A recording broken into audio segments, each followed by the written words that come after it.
حياكم الله أهلا وسهلا بكم فضيلة الشيخ في لقائنا هذه الليلة.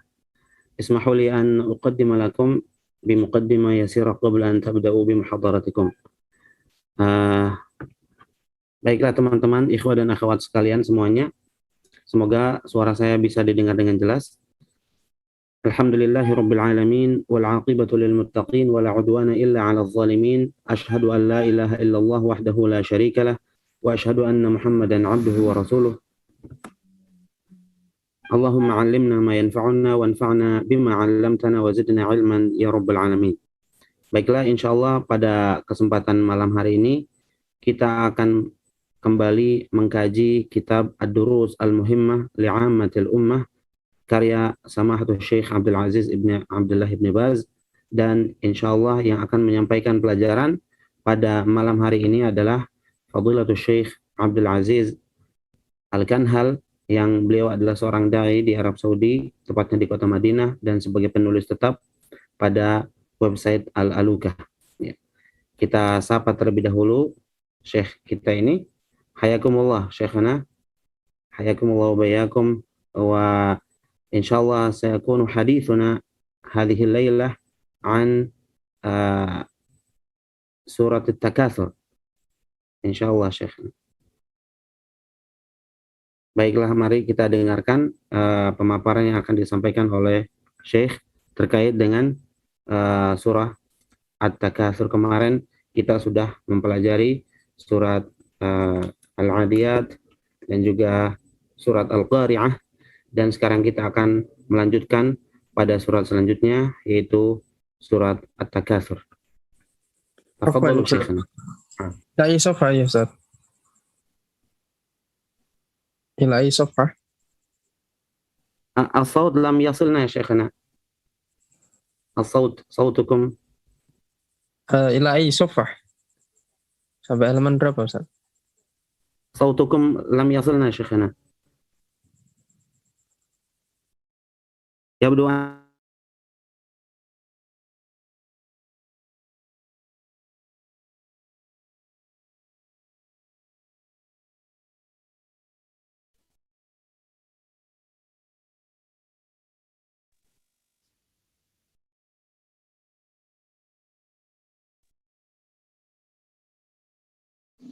هذه صورة المايك عندكم لا يزال مغلقا شيخنا. المايك عندكم لا يزال مغلقا، لم يفتح بعد.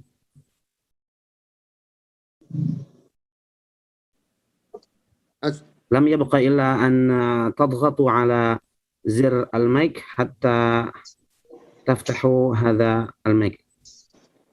أي نعم، الآن مفتوح الآن، أي لكن مغلق مرة أخرى شيخ. الآن تسمعوني؟ أي نعم. تسمعوني الآن؟ تفضلوا. نعم. طيب، أقول السلام عليكم ورحمة الله وبركاته. بسم الله الرحمن الرحيم. وعليكم السلام ورحمة الله وبركاته. والصلاة والسلام على نبينا محمد وعلى آله وأصحابه أجمعين، وبعد. في البداية أسألكم ما رأيكم؟ هل ترون أن نتحدث في البداية عن فضل عشر ذي الحجة أم نبدأ في التفسير مباشرة؟ الرأي لكم. Baik, jadi sebelum kita memulai, untuk halamannya tadi ada yang bertanya tentang halaman, ya jadi itu masih di awal-awal. Kalau antum punya bukunya Ad-Durusul Muhimmah Li'ammatil Ummah, itu pada pembahasan tentang surat At-Takatsur ya. Kalau matanya itu masih di awal-awal halamannya, kalau syarahnya mungkin yang penting dicari tentang surat At-Takatsur. Kemudian di sini Syekh memberikan pilihan kepada kita, apakah kita mau langsung ke pembahasan surat At-Takatsur atau Syekh ingin memberi wejangan terlebih dahulu berkaitan dengan keutamaan 10 hari pertama bulan Zulhijjah ya. Bagaimana pendapat kawan-kawan semuanya di sini? Silahkan yang mau menyampaikan pendapatnya, baik itu dengan ucapan Ibro. Afwan, ana Ahmad.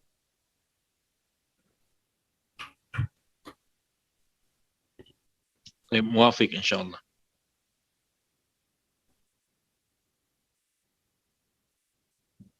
طيب شيخنا نود الحديث عن فضل العشر الأول من ذي الحجة قبل الخوض في موضوع آخر. نعم. أقول ومن الله التوفيق. عشر ذي الحجة هي أعظم أيام السنة على الإطلاق، والله سبحانه وتعالى عظمها، ومن تعظيم الله عز وجل لها أنه سبحانه وتعالى أقسم بها، والعظيم سبحانه عندما يقسم بشيء فهذا تنويه بشأنه وبعظمته. فالله سبحانه وتعالى قال والفجر وليال عشر. الليالي العشر هي عشر ذي الحجة، والله سبحانه وتعالى قال ومن يعظم شعائر الله فإنها من تقوى القلوب. فتعظيم المؤمن لهذه الأيام هو من تعظيمه لله عز وجل الذي عظمها.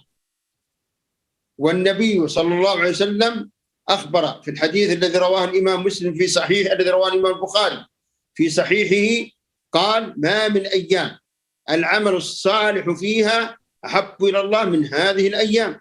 قال الصحابة ولا الجهاد في سبيل الله يا رسول الله؟ قال ولا الجهاد في سبيل الله إلا رجل خرج بنفسه وماله ثم لم يرجع من ذلك بشيء. فإقسام الله عز وجل بها وكلام النبي صلى الله عليه وسلم هذا كله تدل على عظمة هذه الأيام وأنها أعظم أيام السنة على الإطلاق. فينبغي للمؤمن أن يعظم ما عظمه الله عز وجل وما عظمه النبي صلى الله عليه وسلم. تفضل يا شيخ حفظك الله. Baik. Di sini Syekh menyampaikan bahwa 10 hari pertama pada bulan Zulhijjah merupakan hari-hari yang sangat istimewa. Allah Subhanahu wa taala pernah bersumpah dengan menyebutkan 10 hari ini dengan pada awal surat Al-Fajr walayalin ashar, yang artinya demi malam-malam yang 10. Maksudnya Pak, sebagaimana dijelaskan oleh para ulama, itu adalah hari-hari pertama pada bulan Zulhijjah. Ya. Kemudian juga kita sebagai orang-orang yang beriman dan sebagai hamba-hamba Allah Subhanahu wa taala, maka hendaknya kita juga mengagungkan apa yang Allah Subhanahu wa taala agungkan. Karena Allah Subhanahu wa taala ketika bersumpah dengan sesuatu dari makhluknya, tentu sesuatu tersebut adalah sesuatu yang istimewa, sesuatu yang diagungkan oleh Allah Subhanahu wa taala. Maka kita pun juga harus mengagungkan apa yang Allah Subhanahu wa taala agungkan. Allah Subhanahu wa taala menyatakan, "Wa may yu'azzim sya'airallahi fa innaha min taqwal qulub." Barang siapa yang mengagungkan syiar-syiar Allah, maka hal tersebut termasuk ke dalam ketakwaan hati. Hal itu merupakan ketakwaan. Ketakwaan seseorang itu ditandai manakala kita mengagungkan apa yang Allah Subhanahu wa taala agungkan. Dalam sebuah hadis Rasulullah sallallahu alaihi wasallam juga menyatakan, "Ma min ayyamin al-'amalu shalihu fihin ahabbu ila Allah min hadhihi al-ayyamil 'ashar." Tidak ada hari-hari di mana amal salehnya itu lebih Allah suka daripada tidak ada hari-hari yang amal salehnya itu lebih Allah suka melebihi 10 hari pertama bulan Zulhijjah ini. Maka kemudian para sahabat bertanya, walal jihadu fi sabilillah ya Rasulullah, dan tidak pula bisa dibandingkan dengan jihad di jalan Allah wahai Rasulullah. Maka Rasulullah pun mengatakan, iya, tidak bisa kita menyamakan amal-amal saleh yang dilakukan di 10 pertama Zulhijjah itu tidak bisa dibandingkan dengan jihad di jalan Allah. Kecuali kata Rasulullah, illa rajulun kharaja bi nafsihi wa malihi falam yarji' min dzalika bi syai', kecuali seseorang yang keluar ke medan jihad, dia membawa jiwanya dan hartanya, lalu ia pun tidak pulang sama sekali, tidak dengan dirinya, tidak pula dengan hartanya, karena hartanya habis digunakan untuk berjihad dan juga nyawanya melayang karena gugur sebagai syahid di medan tempur, ya, di medan jihad, sehingga dia tidak pulang sama sekali karena dia sebagai syahid. Nah, orang yang seperti itulah yang bisa menyamakan amal-amal saleh yang dilakukan di 10 hari pertama pada bulan Zulhijjah. Oleh karenanya 10 hari pertama bulan Zulhijjah itu merupakan hari-hari yang sangat agung, merupakan afdalu ayyamis sanah 'alal itlaq, merupakan hari-hari yang paling afdal, yang terbaik sepanjang tahun. Naam Syekhana. وقول النبي صلى الله عليه وسلم ما من أيام العمل الصالح فيها. فالنبي صلى الله عليه وسلم شهد لها بأنها هي أفضل الأيام، أيام السنة على الإطلاق، وأن العمل الصالح فيها أفضل من غيره على الإطلاق. هذه مسألة. المسألة الثانية أن النبي صلى الله عليه وسلم أطلق العمل الصالح، ما قال ما من أيام الصلاة فيها أو ما من أيام الصوم فيها، لا، قال ما من أيام العمل الصالح فيها، ليشمل ذلك جميع الأعمال، الإكثار من صلاة النافلة، المحافظة على الواجبات وإتباعها بالنوافل، الإكثار من تلاوة القرآن، الصدقة، الصوم. ولذلك قال الإمام النووي رحمه الله وهو من أئمة المذهب الشافعي، قال يستحب صيام هذه الأيام استحبابا شديدا. من أين أخذه رحمه الله؟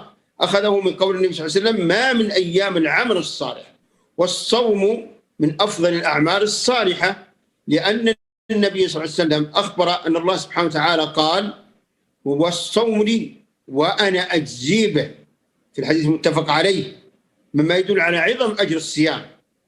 فإذا ينبغي المؤمن أن يكثر من الأعمال الصالحة. من منا من قال سأختم القرآن في هذه العشر، من منا من قال سأصوم، سأتصدق، سأفعل. فينبغي الحقيقة أن نعظم هذه الأيام وأن نحاسب أنفسنا على السنوات الماضية التي مضت فيها 10 الحجة ولم نعظمها ولم نجتهد فيها. تفضل شيخنا حفظكم الله. Ya. Kemudian Syekh menyatakan di sini Rasulullah Shallallahu Alaihi Wasallam ketika menyatakan ma min ayamin al-amalu salihu fiha ahabbu ilallah, itu maksudnya di sini ma min ayam itu adalah menafikan artinya tidak ada satupun hari yang lebih utama dan lebih dicintai amal solehnya kepada Allah Subhanahu Wa Taala melainkan 10 hari pertama pada bulan Dzulhijjah ini. Jadi itu menunjukkan ucapan dan sabda Rasulullah Shallallahu Alaihi Wasallam ma min ayamin di situ menjadi menunjukkan kepada kita semua bahwa memang 10 hari pertama pada bulan Dzulhijjah itu betul-betul merupakan afdalu ayyamis sanah, hari-hari yang paling afdal, paling baik sepanjang tahun. Dibandingkan dengan hari-hari lain selama 1 tahun, maka 10 hari pertama pada bulan Dzulhijjah itulah yang lebih utama. Kemudian di sini juga Rasulullah Shallallahu Alaihi Wasallam menyatakan al-amalus salih fiha. Ya, dikatakan di sini amal saleh pada awal bulan Dzulhijjah itu lebih Allah sukai daripada amal saleh yang dilakukan di waktu yang lain. Semuanya sama-sama disukai dan dicintai oleh Allah Subhanahu Wa Taala. Akan tetapi Allah lebih suka, lebih cinta amal saleh yang dilakukan pada 10 hari pertama di bulan Dzulhijjah. Dan juga di sini dinyatakan al-amalus salih, tidak dikatakan salat misalnya, tidak dikatakan puasa atau tidak dikatakan baca Al-Qur'an dan lain sebagainya. Mengapa dikatakan demikian? Supaya amal saleh, kata-kata beliau itu sabda beliau itu al-amalus salih itu supaya menunjukkan keumuman ya. Jadi mencakup berbagai macam jenis amal saleh. Apapun amal saleh tersebut ya, kalau dilakukan di awal bulan Dzulhijjah itu akan masuk ke dalam kategori hadis tersebut, ma min ayamin al-amalus salih fiha ya. Maka semua amal soleh apapun itu, baik itu seperti sholat, melaksanakan kewajiban-kewajiban yang Allah wajibkan kepada kita, tilawah Al-Quran, bersedekah, berpuasa, itu semuanya termasuk ke dalam amal soleh yang dianjurkan oleh Rasulullah SAW untuk kita lakukan pada 10 hari pertama di bulan Dzulhijjah. Ya. Oleh karenanya di sini Al-Imam An-Nawawi rahimahullah ta'ala, dan beliau termasuk ke dalam ulama besar pada mazhab Syafi'i. Di sini beliau menyatakan bahwa pada 10 hari pertama atau 9 hari pertama di bulan Dzulhijjah itu disunnahkan untuk berpuasa. Ya. Karena puasa tersebut termasuk ke dalam amal saleh. Ya. Juga karena sabda Rasulullah SAW pada hadis qudsi ya, di mana Allah Subhanahu wa taala menyatakan, hadis qudsi merupakan hadis yang merupakan firman Allah tapi tidak termaktub di dalam Al-Qur'an ya. Di sini Allah Subhanahu wa taala berfirman, "Wasaumu li wa ana ajzi bih." Puasa itu dilakukan karenaku, kata Allah. dan aku sendiri nanti yang akan memberikan balasan dan ganjaran kepada orang yang melakukan puasa tersebut. Sehingga kita harus betul-betul giat, harus betul-betul bersemangat untuk melakukan amal soleh dan dengan berbagai macam jenisnya, ya, dengan berbagai macam jenisnya. Bisa kita itu menghatamkan Al-Quran, bersedekah, salat dan lain sebagainya, itu kita lakukan. Dan kita juga bermuhasabah, ya, memuhasabah diri kita sendiri. Ya, barangkali pada tahun-tahun yang lalu di 10 hari pertama bulan Zulhijjah itu kita lalai, tidak konsentrasi untuk melakukan ibadah, maka sebentar lagi nih 10 hari pertama bulan Zulhijjah akan tiba, jangan sampai kita menyia-nyiakannya. Kita gunakan semaksimal mungkin untuk beribadah, bertaqarrub kepada Allah Subhanahu wa taala dan melakukan berbagai macam amal saleh. Naam Syekhana. وسلفنا الصالح عظموا هذه الأيام، عرفوا معنى هذه النصوص الشرعية وعظموا هذه الأيام. ومن ذلك قول ابن حجر رحمه الله قال: والذي يظهر أن السبب في امتياز العشر لاجتماع أمهات العبادة فيها، وهي الصلاة والصيام والصدقة والحج، ولا يتأتى ذلك في غيرها. وكان سعيد بن جبير رحمه الله يقول: إذا دخلت العشر فلا تطفئوا سرجكم. كناية عن ماذا؟ عن قيام الليل، عن قيام الليل والإكثار من الصلاة وتلاوة القرآن والدعاء. فينبغي المؤمن أن يجتهد فيها كما كنت أخي الكريم، كما كنت تعظم شهر رمضان وتجتهد فيه، فلتعظم هذه العشر أعظم من تعظيمك في شهر رمضان، ولتجتهد فيها أكثر، فهي أفضل أيام السنة على الإطلاق. تفضل شيخ. تفضل حفظك الله. Nah, barakallahu fikum Syekhana. Kemudian beliau juga di sini menyatakan bahwa as-salafus salih, generasi salaf dari kalangan sahabat dan tabi'in, mereka betul-betul memahami teks-teks hadis tersebut dan juga dalil-dalil tersebut, sehingga mereka betul-betul mengaplikasikan hal tersebut, ya, dengan mengagungkan 10 hari pertama bulan Zulhijjah tersebut, ya, dengan berbagai macam rutinitas ibadah. Oleh karenanya Al-Hafidz Ibnu Hajar Al-Asqalani rahimahullah taala menyatakan, ya, bahwa 10 hari pertama bulan Zulhijjah itu diistimewakan dan memiliki keutamaan luar biasa. Salah satu penyebabnya adalah dikarenakan berbagai macam ummahat al-ibadah, ya, berbagai macam jenis-jenis ibadah itu semuanya berkumpul pada 10 hari pertama bulan Zulhijjah tersebut, di mana macam-macam ibadah itu tidak berkumpul di waktu yang lain di luar 10 hari pertama bulan Zulhijjah. Yaitu diantaranya adalah salat, ya, kemudian puasa, kemudian sedekah, dan juga ibadah haji. Ya. Semuanya itu terhimpun pada 10 hari pertama di bulan Zulhijjah yang tidak mungkin bisa terjadi di luar bulan-bulan lain, ya. Karena tentunya ibadah haji ya tidak mungkin dilakukan di luar bulan Zulhijjah.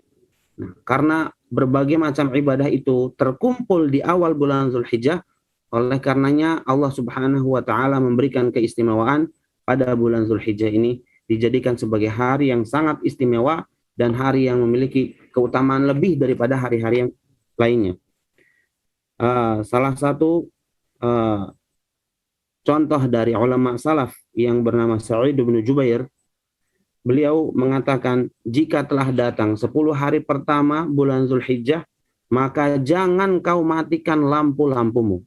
Karena zaman dahulu kan belum ada lampu bolham itu, ya, itu lampu yang dinyalakan dengan minyak zaitun. Itu beliau menyatakan, kalau 10 hari pertama bulan Zulhijjah itu datang, jangan kau matikan lampu-lampumu. Mengapa? Karena lampu-lampu tersebut digunakan untuk melaksanakan sholat, untuk tilawah Al-Quran, ya, untuk berdoa kepada Allah Subhanahu wa taala, ya. Jadi malam-malamnya itu digunakan untuk beribadah. Karena itu termasuk ke dalam 10 hari pertama bulan Zulhijjah yang memiliki keutamaan yang luar biasa. Maka sebagaimana kita ini bersemangat untuk melakukan ibadah pada bulan Ramadan, apalagi di akhir bulan Ramadan ya, maka agungkanlah pula 10 hari pertama bulan Zulhijjah ini sebagaimana kita mengagungkan bulan Ramadan. Sebagaimana kita bersemangat untuk membaca Al-Quran, untuk berpuasa, untuk melakukan ketaatan dan amal saleh pada bulan Ramadan, seharusnya kita lebih semangat lagi pada 10 hari pertama bulan Zulhijjah. Dikarenakan 10 hari pertama bulan Zulhijjah ini lebih utama daripada bulan Ramadan. Naam Syekhana.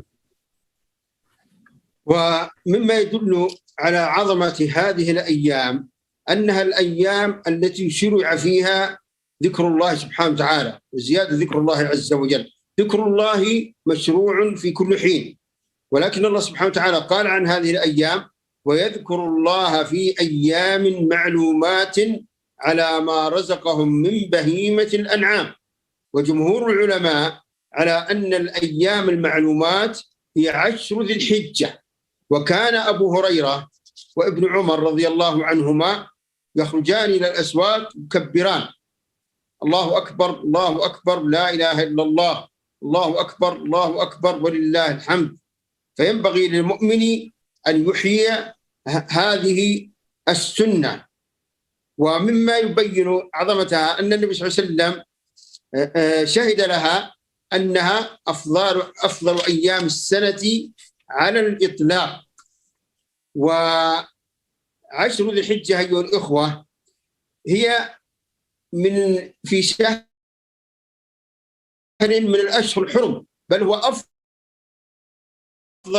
الأشهر الحرم شهر ذي الحجة، وفيه أعظم يومين في العام وهما يوم عرفة ويوم النحر. فإذا هي أيام عظيمة جدا جدا، فينبغي المؤمن أن يدرك ذلك وأن يجتهد فيها. تفضل شيخنا حفظكم الله. Kemudian di sini Syekh membawakan ayat yang menunjukkan tentang keagungan daripada 10 hari pertama pada bulan Dzulhijjah, di mana Allah Subhanahu wa taala menyatakan liyashhadu manafi'a lahum wa yadhkuru ismallahi fi ayyamin ma'lumat ala ma razaqahum min bahimatil an'am. Hendaknya mereka itu berzikir mengingat nama Allah pada hari-hari yang telah diketahui atau hari-hari yang telah ditentukan, ya. Dikarenakan rizki yang Allah Subhanahu wa taala karuniakan kepada mereka berupa hewan-hewan ternak, ya. Jadi hewan-hewan ternak ini adalah hewan-hewan ternak yang kemudian digunakan untuk membayar hadyu dan juga disembelih saat hari raya kurban. Dan para ulama menyepakati bahwa ayam ma'lumat di sini maksudnya adalah 10 hari pertama pada bulan Dzulhijjah, ya. Kemudian juga Abu Hurairah radhiyallahu anhu bersama Abdullah bin Umar radhiyallahu anhuma jami'an memiliki kebiasaan bahwa ketika sudah masuk 10 hari pertama bulan Dzulhijjah, mereka berdua ini memasuki pasar dan kemudian mengumandangkan takbir, Allahu Akbar, la ilaha illallah, Allahu Akbar, walillahil hamd, diucapkan dengan lantang, dengan keras, dengan suara yang terdengar oleh semua orang, ya. Sehingga orang-orang yang di pasar pun kemudian menjadi teringat dengan sunnah zikir tersebut, ya, dan juga ikut bertakbir mengikuti yang diucapkan oleh Abu Hurairah dan Ibnu Umar radhiyallahu anhuma. Oleh karenanya 10 hari pertama pada bulan Dzulhijjah itu adalah 10 hari yang paling afdal dan paling utama dan terbaik sepanjang hari-hari yang ada dalam satu tahun. Maka seharusnya kita juga mengagungkan hari tersebut dan memperbanyak zikir kepada Allah Subhanahu wa taala di hari-hari tersebut, sebagaimana juga dicontohkan oleh para as-salafus salih. Naam Syekhana.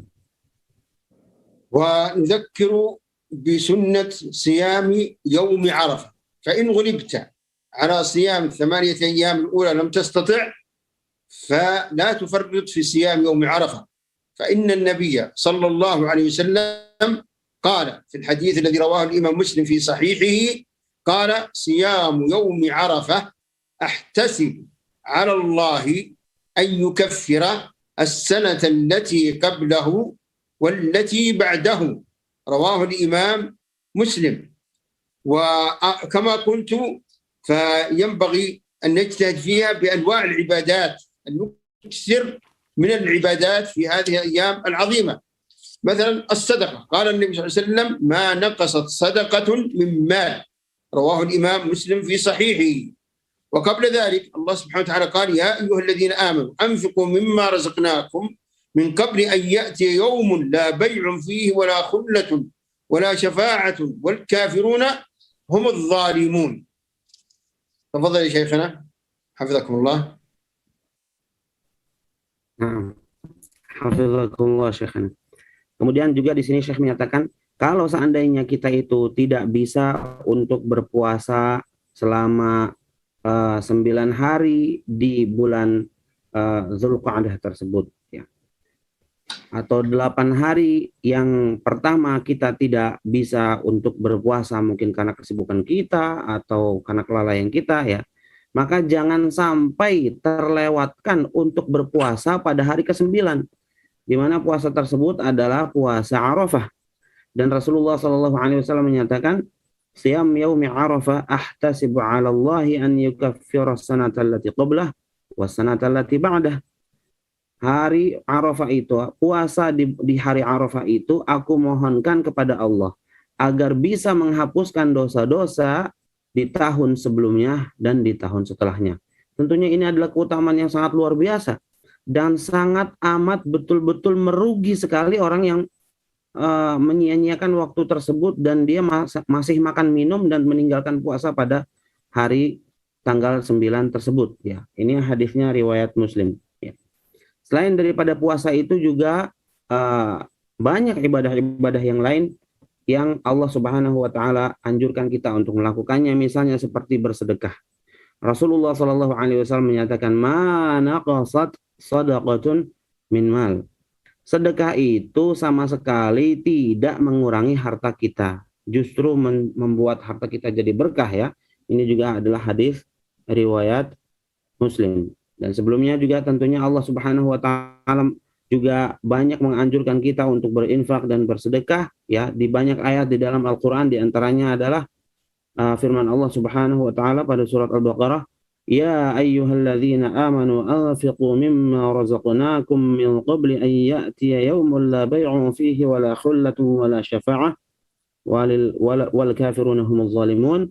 Hai orang-orang yang beriman, berinfaklah kamu, infakkanlah, belanjakanlah, ya, sebagian dari rizki yang kami anugerahkan kepada kalian sebelum nanti datang suatu hari yang tidak ada lagi pada hari tersebut jual beli, tidak ada pula persahabatan, tidak ada pula syafaat, ya, memberikan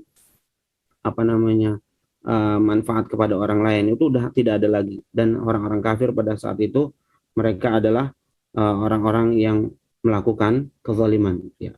Maka intinya sebelum maut menjemput kita, ya, marilah kita bersedekah, ya, marilah kita memanfaatkan umur yang Allah Subhanahu wa taala berikan kepada kita, ya. Dan nanti kalau Allah Subhanahu wa taala memanjangkan usia kita dan kita bisa menikmati menghirup udara pada 10 hari pertama bulan Zulhijjah, jangan disia-siakan, ya. Jangan disia-siakan karena umur kita kan nggak tahu kalau nanti meninggal atau bagaimana, ya kan? Jangan disia-siakan untuk 10 hari pertama bulan Zulhijjah itu kita giat melakukan berbagai macam rutinitas ibadah, ya. Jangan kendor begitu, ya. Naam Syekhana. وأختم هذه الكلمة عن فضل عشر الحجة بالأسباب المعينة بإذن الله عز وجل على الاجتهاد في هذه العشر. أول سبب هو معرفة فضلها، وقد عرفنا شيئا من ذلك في الحديث الذي قال فيه النبي صلى الله عليه وسلم: ما من أيام العمل الصالح فيها أحب إلى الله من هذه الأيام. قال الصحابة، انظر كيف حرص الصحابة يا أخوان على الخير، قال ولا الجهاد في سبيل الله يا رسول الله؟ قال ولا الجهاد في سبيل الله، لأن الجهاد في سبيل الله من أعظم الأعمال عند الله سبحانه وتعالى. فجعل النبي صلى الله عليه وسلم العمل الصالح في هذه الأيام أفضل من الجهاد إلا رجل خرج مجاهدا في سبيل الله ثم قتل في سبيل الله فلم يرجع، هذا هو الذي عمله أفضل، ما عداه فإن العمل الصالح في هذه الأيام أفضل من غيرها. هذا يدل على عظمة هذه الأيام وعظمة وفضيلة العمل الصالح فيها، فينبغي أن ندرك هذا الأمر أيها الإخوة، ينبغي أن ندرك هذا الأمر. فتعظيم الشيء فرع عن معرفة فضله، فالذي يعرف فضل هذا العمل هو الذي يجتهد أكثر، ولذلك الله سبحانه وتعالى قال إنما يخشى الله من عباده العلماء. السبب الثاني الدعاء، الدعاء مهم جدا أيها الإخوة. الله سبحانه وتعالى قال ادعوني أستجب لكم، قال وما توفيقي إلا بالله وما بكم من نعمة فمن الله، فأنت ضعيف ضعيف بدون إعانة الله لك، والنفس ضعيفة والشيطان يثبتك على الخير، فادعوا الله كثيرا هذه الأيام أن يبلغك 10 الحجة وأن يعينك على حسن تعظيمها والاجتهاد فيها. السبب الثاني مجاهدة النفس، النفس ضعيفة، الله عز وجل قال والذين جاهدوا فينا لنهدينهم سبلنا، فلا بد أن تجاهد نفسك على طاعة الله واغتنام مواسم الخير. السبب الآخر تذكر الموت، إنك ميت وإنهم ميتون، تذكر أنك قد تموت ولا تدرك هذه الأيام مرة أخرى. سبب آخر تذكر سيرة السلف وذكرت لكم شيئا منها. السبب الأخير معرفة أن تعظيم هذه الأيام هو من تعظيم شعائر الله ومن علامات قوة الإيمان والمحبة لله سبحانه وتعالى. هذه أسباب مختصرة، وأسأل الله جميع التوفيق والسداد وأن يبلغنا 10 ذي الحجة وأن يعيننا على حسن تعظيمها وحسن الاجتهاد فيها. تفضل شيخنا حفظكم الله. Ahsanallahu ilaikum syekhana. Lalu sebagai penutup tentang nasihat berkaitan dengan 10 hari pertama bulan Dzulhijjah ini, Syekh menyampaikan, ya, ada beberapa sebab tentunya yang dapat membantu kita untuk selalu mengagungkan 10 hari pertama dari bulan Dzulhijjah ini. Yang pertama tentunya kita harus mengenal dan mengetahui tentang keutamaan daripada 10 hari pertama bulan Dzulhijjah ini. Ya, karena kalau tidak kenal maka tak sayang, ya kan? Tidak kenal berarti kita tidak mungkin mengagungkan 10 hari pertama dari bulan Dzulhijjah ini.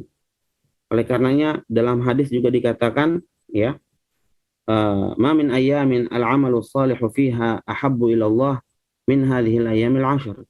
Tidak ada hari-hari kapanpun itu, tidak ada hari-hari yang amal solehnya lebih Allah suka melebihi 10 hari pertama pada bulan Dzulhijjah. Maka amal-amal soleh yang kita lakukan dan dilakukan oleh kaum muslimin di awal-awal bulan Dzulhijjah itu lebih Allah suka, lebih Allah cintai daripada amal soleh yang serupa yang dilakukan di lain daripada 10 Dzulhijjah. Bahkan kemudian juga dengan jihad itu tidak bisa sebanding dengan amal-amal soleh biasa yang dilakukan di 10 hari pertama bulan Dzulhijjah. Oleh karenanya para sahabat pun bertanya, walal jihad fi sabilillah, ya Rasulullah, tidak pula jihad di jalan Allah itu bisa menyamakan amal-amal soleh yang dilakukan 10 hari pertama bulan Dzulhijjah? Rasulullah menjawab, iya, tidak bisa disamakan. Ya, artinya amal-amal soleh kita seperti puasa, seperti baca Al-Quran dan lain sebagainya, itu keutamaannya lebih besar daripada berjihad di jalan Allah di luar bulan Dzulhijjah. Ya. Padahal jihad itu adalah ibadah yang paling tertinggi. Ya. Tapi kalau dibandingkan dengan amal-amal ibadah yang dilakukan 10 hari pertama bulan Dzulhijjah itu tidak bisa disamakan sama sekali. Karena keutamaannya dan pahalanya itu lebih besar daripada jihad di luar bulan Dzulhijjah. Ya. Lalu kemudian Rasulullah SAW memberikan pengecualian, kecuali kata beliau, ya, seorang laki-laki yang keluar membawa jiwa dan juga hartanya, lalu dia tidak balik lagi ke rumahnya, ke kampung halamannya, ke keluarganya. Karena hartanya habis dan dianya terbunuh sebagai syahid di medan jihad. Gitu ya. Nah, baru yang seperti ini nih, yang keluar berjihad, lalu kemudian mati syahid, ya, baru orang yang seperti itulah yang amalnya itu bisa sebanding atau afdol lebih baik daripada amal-amal soleh biasa yang dilakukan oleh kaum muslimin. Itu aja ya. Selebihnya kalau jihad doang itu tidak bisa menyamakan amal soleh yang dilakukan oleh kaum muslimin di 10 hari pertama bulan Dzulhijjah. Lalu kemudian juga dengan mengetahui tersebut ya, berarti kita memiliki ilmu dan Allah Subhanahu wa taala menyatakan innama yakhsyallaha min ibadihil ulama. Sesungguhnya yang takut kepada Allah itu hanyalah orang-orang yang memiliki ilmu ya. Kalau orang tidak memiliki ilmu, tidak punya pengetahuan tentang keutamaan 10 hari pertama Dzulhijjah, ya tidak mungkin dia juga mengagungkan 10 hari pertama bulan Dzulhijjah. Kemudian yang selanjutnya adalah hendaknya kita banyak-banyak berdoa kepada Allah Subhanahu wa taala, meminta dan memohon kepada Allah Subhanahu wa taala agar kita ini dikasih umur ya dan sampai ke hari sampai ke bulan Dzulhijjah dan menikmati ibadah di 10 hari pertama bulan Dzulhijjah. Wa ma taufiqi illa billah. Ya. Tidak ada yang bisa memberikan taufik kepada saya kecuali hanya Allah Subhanahu wa taala. Ya. Kemudian selanjutnya kita harus melakukan mujahadatun nafs, ya. Berjihad, bermujahadah melawan hawa nafsu kita. Ya, kita harus melakukan melatih diri kita untuk mengekang hawa nafsu kita dan juga membiasakan diri kita untuk melakukan amal soleh. Karena kalau tidak dibiasakan ya nggak bakalan bisa, gitu ya. Allah Subhanahu Wa Taala menyatakan, walladzina jahadu fina lanahdiyannahum subulana, orang-orang yang bersungguh-sungguh ya mencari jalan menuju kita, menuju kami, menuju keridhaan Allah Subhanahu Wa Taala, ya pasti akan kami berikan petunjuk kepada mereka. Jadi kita harus melakukan mujahadah, harus membiasakan diri untuk mengekang hawa nafsu kita dan membiasakan diri kita untuk memperbanyak ibadah. Dengan demikian maka Allah Subhanahu wa taala akan mempermudah ibadah-ibadah tersebut. Kemudian selanjutnya kita hendaknya selalu mengingat kematian. Ingat-ingat terus tentang kematian tersebut. Allah Subhanahu wa taala menyatakan innaka mayyitun wa innahum mayyitun. Ini ayatnya itu khitabnya kepada Rasulullah Sallallahu Alaihi Wasallam. Ya. Jadi artinya engkau itu wahai Nabi Muhammad pasti akan mati dan mereka pun juga akan mati. Artinya Nabi Muhammad aja meninggal dunia, apalagi kita yang orang biasa gitu ya. Jadi semuanya pasti akan merasakan kematian. Ya, semuanya pasti akan merasakan kematian. Dan kalau misalnya kita itu Allahu alam kan kita tidak mengetahui kapan kita wafat ya. Mungkin kita sebagian ada yang berleha-leha, sudahlah mungkin untuk tahun ini untuk 10 hari pertama Dzulhijjahnya kita santai aja, untuk tahun depan aja. Kalau sampai tahun depan, kalau enggak gimana ya. Lalu setelah itu kita juga harus membaca tentang sirah para ulama, sirah para as-salafus salih ya, bagaimana mereka itu memanfaatkan waktu sedemikian rupa untuk beribadah di 10 hari pertama bulan Dzulhijjah ya. Sebagaimana disebutkan sebagian dari mereka seperti Sa'id bin Jubair dari kalangan tabi'in yang beliau itu beribadah dengan luar biasa sampai lampunya itu di rumahnya tidak dimatikan selama semalaman suntuk ya untuk beribadah kepada Allah Subhanahu wa taala, dan juga beliau menasihati orang-orang lain agar tidak mematikan lampunya di waktu malam supaya selalu bisa beribadah kepada Allah Subhanahu wa taala. Ya. Sehingga kita harus mengagungkan 10 hari pertama dari bulan Dzulhijjah ini, karena pengagungan kita terhadap 10 hari pertama bulan Dzulhijjah itu menunjukkan betapa kuatnya iman kita kepada Allah Subhanahu wa taala dan betapa kuatnya kecintaan kita kepada Allah Subhanahu wa taala karena kita mengagungkan apa yang Allah Subhanahu wa taala agungkan. Naam Syekhana, barakallahu fikum. الآن الله يحفظكم تريدون أن ننتقل إلى تفسير سورة التكاثر أم نكتفي بهذا القدر؟ Baik, kata Syekh katanya, apakah kita cukupkan sampai sini saja, lalu dibuka sesi tanya jawab, atau kita mau juga membahas tentang surat At-Takatsur? Bagaimana? Silahkan jawabannya bisa diketik di chat atau langsung pakai suara saja. Kalau ada yang mau mewakili, silahkan. Tanya jawab dulu, Ustaz. Ya baik, ada yang bilang tanya jawab, ada lagi yang lain?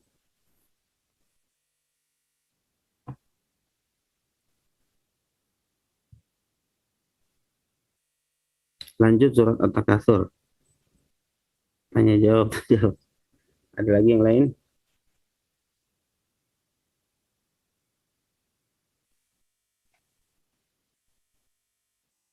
Tanya jawab.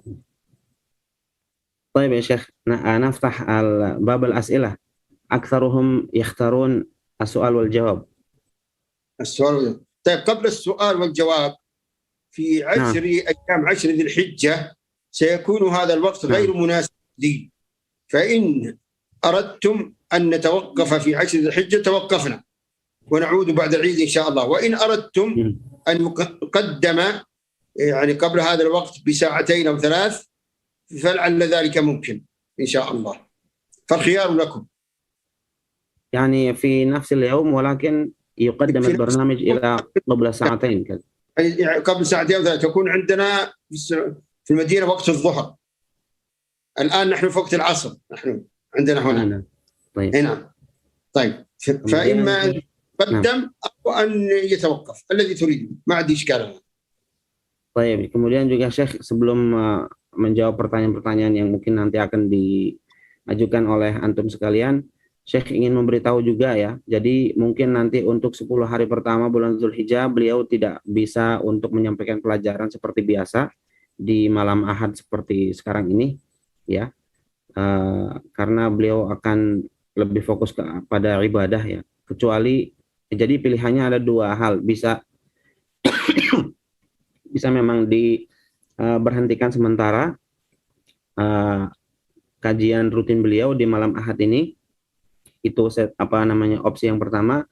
Opsi yang kedua bisa juga diundur 2 jam atau 3 jam sebelumnya ya, jadi mungkin di waktu sore kita ya, menjelang maghrib, di mana beliau itu di Madinah sana masih waktunya zuhur. Jadi beliau itu punya waktu di waktu setelah sholat zuhur sekitar jam 1 atau jam 2 di Madinah ya. Berarti untuk kita itu sekitar jam 5-an mungkin ya, sekitar jam 5-an menjelang maghrib gitu. Bagaimana menurut pendapat ikhwah semuanya? Apakah kita liburkan terlebih dahulu selama 10 hari pertama Zulhijjah ini, atau mau diundur waktunya menjadi sore? Bagaimana? Diliburin aja Ustaz, karena kita jam segitu masih sibuk ya, jadi juga waktunya terlalu pendek, nanti dari jam 5 sampai maghrib itu waktunya pendek gitu Ustaz.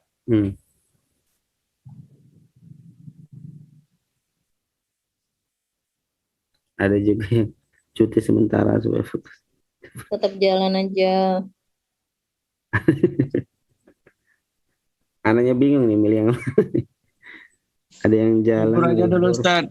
Udah banyak pengikutnya, sayang kita nanti. Voting suara terbanyak aja Ustaz. Tetap lanjut ya, diundur jamnya. Iya, posting ambil suara terbanyak itu caranya gimana? Tetap lanjut, al-utlah. Tadi ya jamnya itu jam ini sekitar jam 5 kayaknya. 5 sore waktu Indonesia Barat ya. Kalau kawan-kawan yang di timur atau di ini mungkin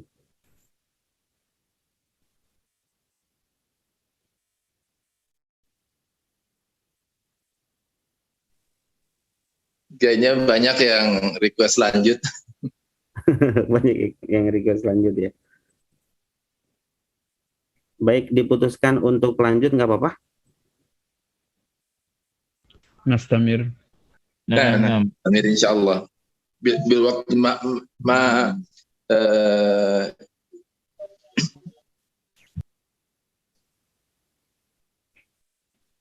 qabla al-maghrib. طيب إن شاء الله شيخنا نحن نتفق أن يؤجل أو أن تؤجل محاضرتكم إلى قبل ساعتين من الآن، يعني تقريبا عندنا قبيل المغرب، يعني الوقت سيكون في حدود ساعة واحدة أو أقل من ذلك. نعم. طيب هل أنتم يعني تستطيعون نعم. ذلك؟ ما في إشكال، لمدة ساعة واحدة ما في إشكال، نعم لمدة ساعة واحدة ما في بأس إن شاء الله. نعم. طيب يعني تقريبا عندكم في السعودية في أي ساعة يا شيخنا؟ الواحدة أو الثانية أو يعني نحن الآن نبدأ في الساعة 4:30 عندنا، 4:30 عصر. إذا قدمنا ساعتين يصير إلى 3:30 إلى 2:30، يصير عندنا الساعة 2:30 ظهرا. يصير عندنا الساعة من الساعة 2:30 إلى 3:30، وعندنا الساعة تقريبا 4 أو 4 إلا ربع يؤذن لصلاة العصر. فجميل يكون من 2:30 إلى 3:30، يعني إلى قبل أذان العصر بربع ساعة. ممتاز.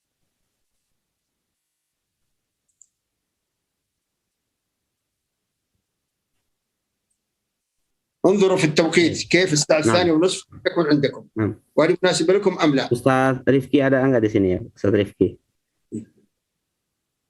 Kalau jam 2.30 waktu Madinah itu kira-kira jam berapa di Indonesia? Beliau insya Allah nanti bisa sekitar jam 2 atau jam 2.30 waktu Madinah. Beda 5 jam Ustaz. Beda 5 jam Ustaz. 5 jam. Bukan 4 jam ya? 4 jam Ustaz. Maghrib itu Ustaz. 4 jam Ustaz, 4 jam. 4 jam waktu Indonesia Barat. Berarti jam berapa itu? Untuk waktu Indonesia Barat jam 2.30. Ustaz mungkin نعم شيخنا. ما في عندك مشكلة، ممكن نقدمه زيادة عندنا إذا كان يضايقكم الوقت، نقدمه نؤخره زيادة. ما شاء الله. من الساعة الثانية ظهر. Nah. Kalau dari jam 2 bagaimana? Jam 2 di Arab Saudi berarti di kita jam berapa? Jam 10. Jam 6 Ustaz, jam 6 di kita. Jam 2 siang di Arab Saudi berarti di kita jam 6. Jam 6. Jam 10 siang. Jam 6 kita mundur 4 jam ya ikhwah. Jam 6 ya? Kita mundur. Jam 6 berarti bukan sebelum maghrib ya? Itu sesudah maghrib ya? Iya berarti repot Ustaz jadinya kan. Nggak apa-apa 10 hari kita mundur, libur aja 10 hari. Jamnya ditambah bukan mundur. Iya betul. Berarti jam 6. Kalau jam 2.30 jam 6.30. Bang ada maghrib. Tadi bukan jam 2.30 sih. Syekh bilang katanya jam 2 juga bisa katanya. Jam 2 waktu Madinah bisa. Jadi jam 2 berarti kalau jam 2 itu 3, 4, 5, 6 itu berarti. Jadi kitanya jam 6. Iya jam 6 ya. Jam 6 waktu Indonesia Barat. Maghrib Indonesia. Iya jam 6. Jam 6 itu di Jakarta ya. Sekitar habis maghrib sampai isya aja ya. Dari maghrib sampai isya ya. Iya nggak cukup waktunya Ustaz. Repot amat itu.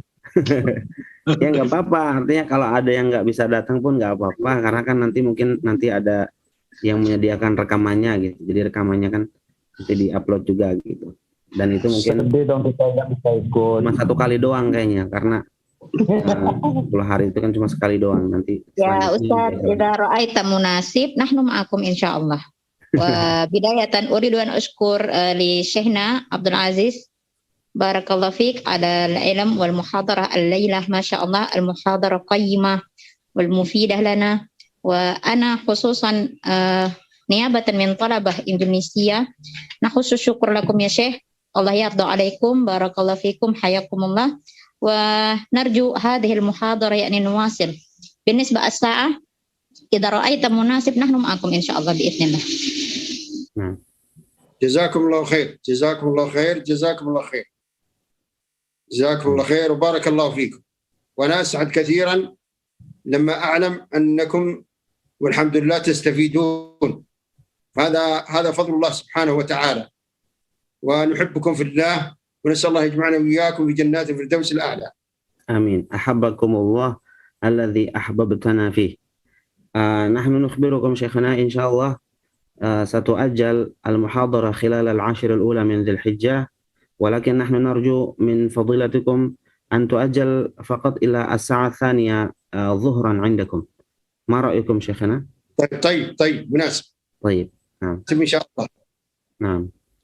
نحن سنبدأ بالمحاضرة تقريبا بعد أداء صلاة المغرب عندنا في إندونيسيا، في غرب إندونيسيا، لأننا إندونيسيا هذه أرخبيل واسع، والتوقيت عندنا 3 أقسام، والوسط هو التوقيت الذي في جاكرتا وما حولها، توقيت غرب إندونيسيا، وإيبي توقيت غرب إندونيسيا. نحن في غرب إندونيسيا نصلي المغرب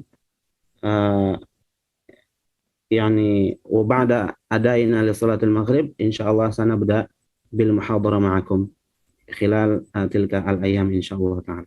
إذا نحن نتفق شيخنا إن شاء الله تؤجل محاضرتكم إلى الساعة 2 ظهرا في توقيت المدينة المنورة، ويعني تقريبا في الساعة 6 عندنا في إندونيسيا بعد صلاة المغرب عندنا نحن، وأنتم يعني قبل صلاة العصر. طيب مناسب إن شاء الله.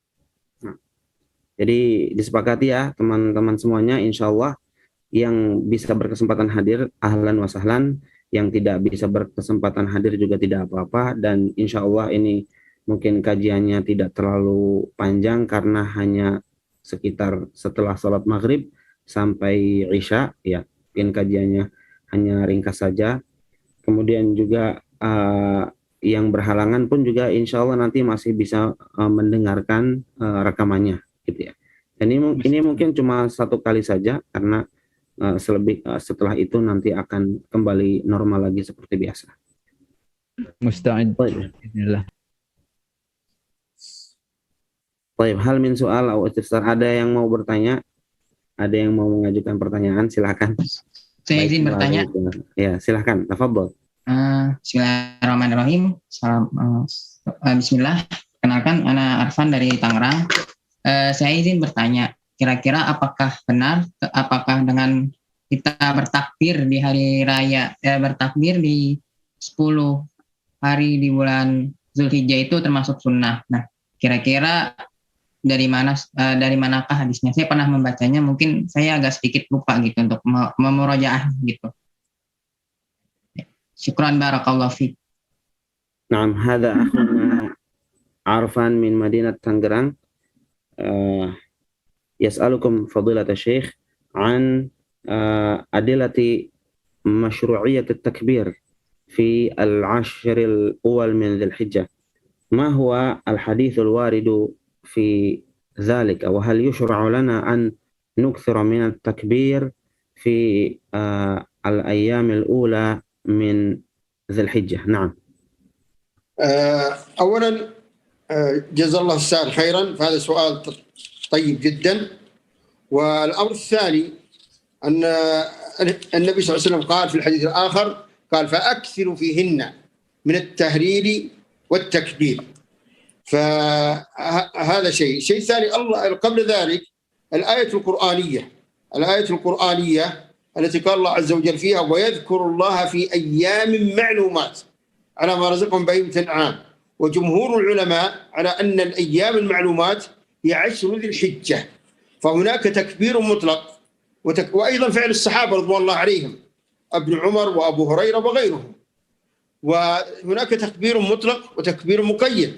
فالتكبير المطلق يبدأ من ليلة 1 ذي الحجة، من ليلة 1 ذي الحجة إلى نهاية أيام التشريق، إلى مغيب شمس اليوم 13 من ذي الحجة. والتكبير المقيد يبدأ بالنسبة لغير الحاج من فجر يوم عرفة. وبالنسبة للحاج إذا بدأ رمي جمرة العقبة انتهى من التلبية وبدأ في التكبير. نعم. وفي كل الأيام هذه يشرع التكبير المطلق والمقيد معا. المطلق والمقيد معا يشرعان في جميع أيام 10 الحجة وأيام التشريق. نعم شيخ، تفضل حفظكم الله. معذرة شيخنا، أنا فاتني شيء من كلامكم فيما يتعلق بالحاج نعم. نعيد. الدليل أولا الله سبحانه وتعالى قال في الآية التي ذكرتها لكم قبل قليل قال سبحانه وتعالى ويذكر الله في أيام معلومات.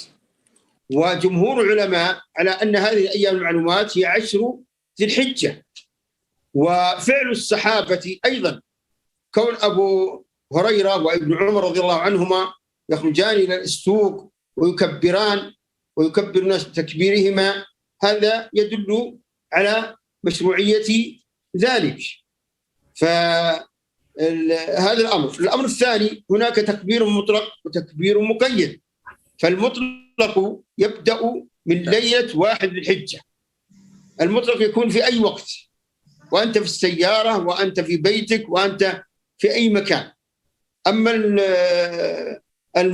المقيد فيكون أدبار الصلوات، فيكون بعد أن تنتهي من أستغفر الله أستغفر الله أستغفر الله، ثم بعد ذلك تبدأ في التكبير المقيد، هذا يكون أدبار الصلوات. وتكبير مقيد يبدأ لغير الحاج من فجر يوم عرفة، ويستمر في التكبير المقيد والتكبير المطلق. وللحاج يبدأ التكبير المقيد من بعد رمي جمرة العقبة. إذا بدأ رمي جمرة العقبة انتهى من التلبية وبدأ في التكبير، فيكون هناك تكبير مطلق وتكبير مقيد يجتمعان معا. نعم.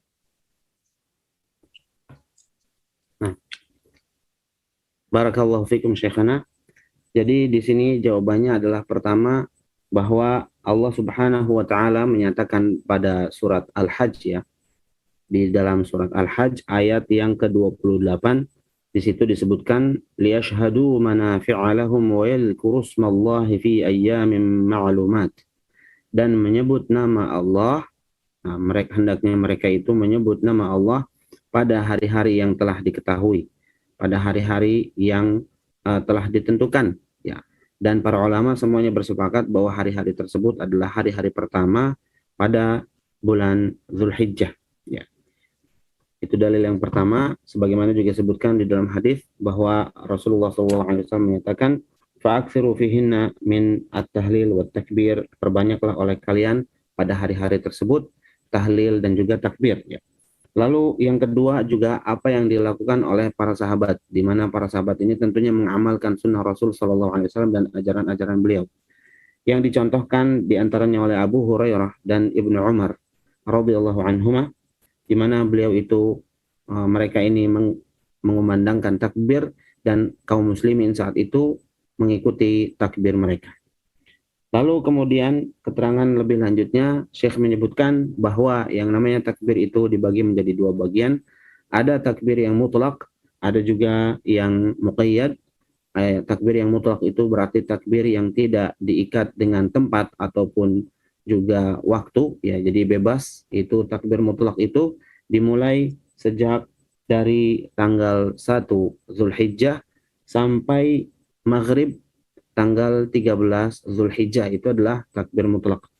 Dimanapun kita berada, baik kita sedang ada di rumah atau ketika kita ini berada di mobil kita, di kendaraan kita, kita mengucapkan takbir ya. Artinya itu adalah takbir yang mutlak, yang tidak diikat dengan jumlah tertentu, tidak diikat dengan waktu tertentu dan juga tempat tertentu ya, itu mutlak.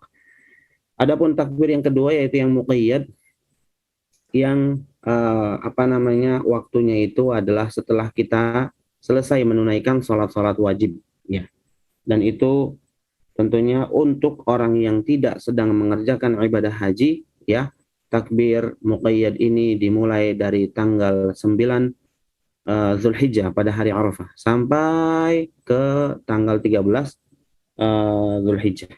Adapun untuk orang yang melaksanakan haji, maka takbir muqayyad mereka itu dilakukan setelah selesai dari melempar Jumratul Aqabah. Setelah mereka melempar Jamratul Aqabah ya, maka saat itu mereka mulai mengucapkan takbir yang muqayyad yang diucapkan setelah selesai dari sholat fardu. Demikian yang disampaikan oleh Syekh. Baik, silahkan, ada lagi yang mau bertanya yang lain? Ana Ustaz. Ya, tafadhal. Tafadhalnya siapa Ustaz? Tafadholi. Berarti yang perempuan dulu, nanti yang laki-laki lagi. Baik. Bismillahirrahmanirrahim. Assalamualaikum warahmatullahi wabarakatuh. Waalaikumsalam warahmatullahi wabarakatuh. أستأذنكم يا شيخنا سوف أتكلم باللغة الإندونيسية لكي بعض الطلبة يفهمون بأسئلتي يمكن؟ Iya, nggak apa-apa sih, bahasa Arab aja nanti terjemahin.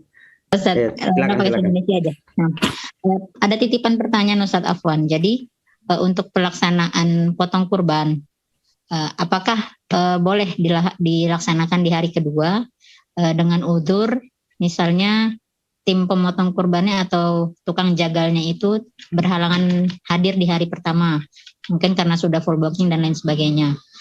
Terus kedua, maksudnya tanggal 11 ya? Iya. Oh iya. Terus kedua, manakah yang lebih afdal di hari pertama kah atau hari kedua itu? Terus ketiga Ustadz, terkait pembagian daging kurban, itu manakah yang diutamakan? Apakah kepada afwan misal duafa atau fuqara atau masakin, atau ke karib kerabat dahulu? Itu Ustaz. Syukran, barakallahu fiik. Ya, نعم. أختنا هذه تسألكم شيخنا الفاضل. السؤال الأول يتعلق بالأضاحي.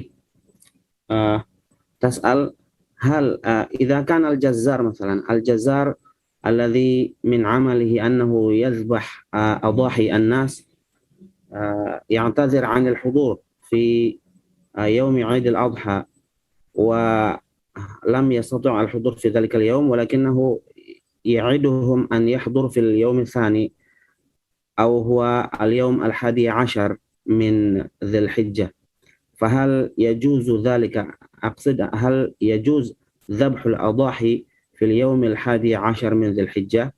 ثم ما هو الأفضل؟ هل أن يذبح أن تذبح الأضاحي في 10 من ذي الحجة أم في 11 من ذي الحجة؟ هذا هو السؤال الأول. والسؤال الثاني بالنسبة لتوزيع لحوم الأضاحي، من المسلمين أحق بلحوم الأضاحي؟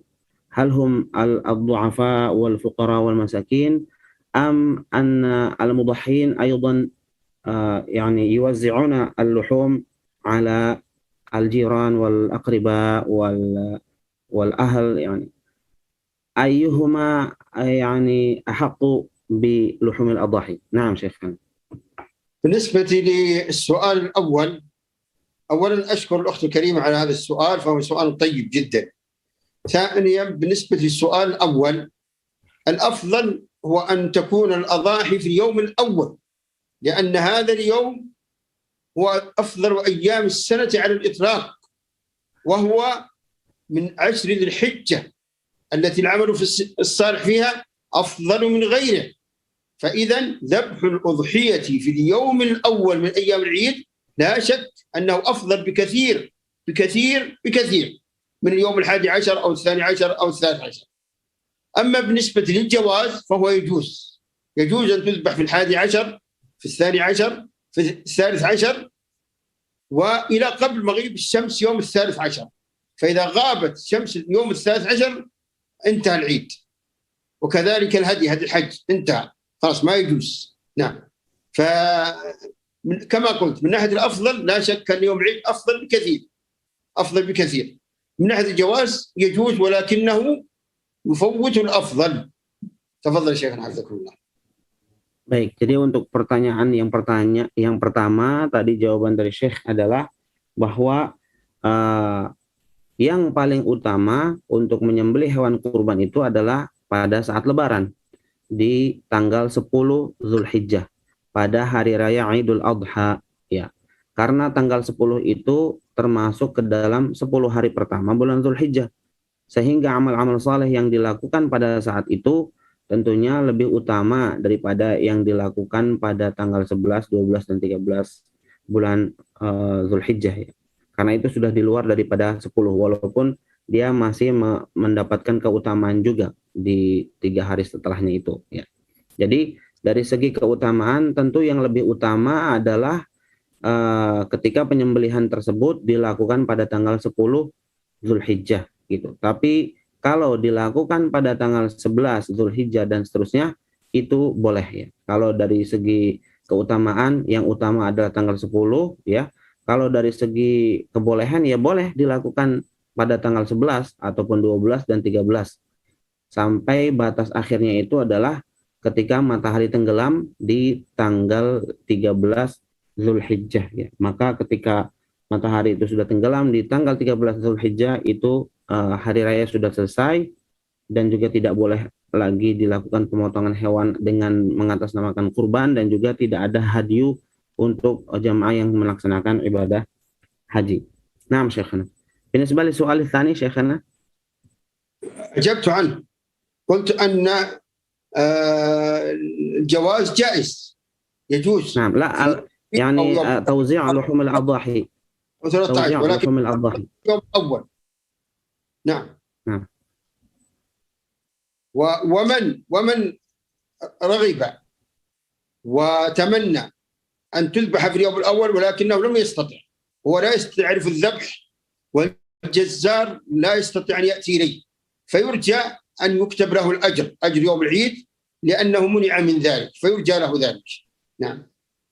Nah, jadi kata Syekh, orang yang memang sudah berniat untuk menyembelih hewan kurbannya pada tanggal 10 ya, di saat sedang merayakan hari raya Idul Adha ya, tapi dia tidak punya kemahiran untuk menyembelih hewan kurban sehingga beliau itu mewakilkan penyembelihan tersebut kepada orang yang memang berkompeten dalam menyembelih hewan kurban, tapi si penyembelihnya itu berhalangan hadir di hari itu, bisanya di hari setelahnya. Maka Syekh menyatakan kita berharap semoga orang yang seperti itu masih mendapatkan pahala keutamaan orang yang menyembelih hewan kurban di tanggal 10 bukan tanggal 11-nya, karena dia sudah berniat dari awal dan sudah bertekad gitu. Tapi kemudian di perjalanan harinya malah tukang jagalnya itu berhalangan hadir gitu. Jadi insya Allah itu di ibadahnya disesuaikan dengan niatnya gitu. Binisbah li luhumil adhahi Syekhana, manil aula bi an ya'khudh hadhihi al-luhum? Hal hum al-fuqara awalan am al-aqarib ya? وردت السنة بأن يأكل منها وأن يتصدق منها، فهو يأكل منها ويتصدق ويعطي أقاربه وجيرانه، الحمد لله. ولو أكلها كلها فهو جائز، ولكن الأفضل أن يتصدق منها ويهدي منها. نعم، هذا الأفضل.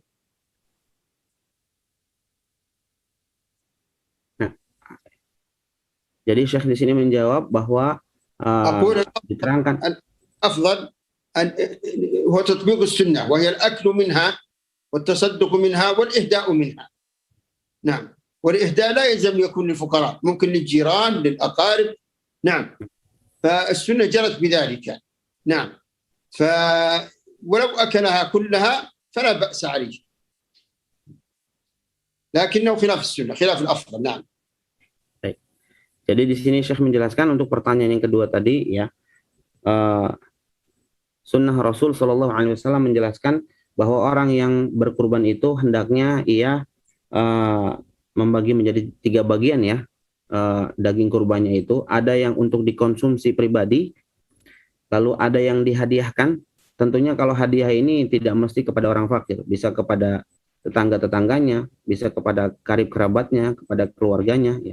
Lalu sebagiannya lagi yang ketiga disedekahkan. Jadi itu mencakup semua ya.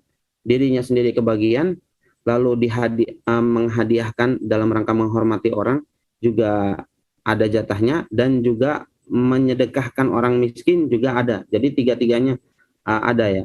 Dikonsumsi pribadi, lalu kemudian juga dihadiahkan, lalu kemudian juga disedekahkan sebagiannya, itu ada 3. Kemudian Syekh juga menyebutkan seandainya ada orang berkurban, lalu kurbannya itu dikonsumsi semua sama dia, dimakan semua sama dia, sama sekali tidak ada yang dihadiahkan atau disedekahkan, itu juga sah kurbannya ya, sah kurbannya, tapi khilafus sunnah, tidak sesuai dengan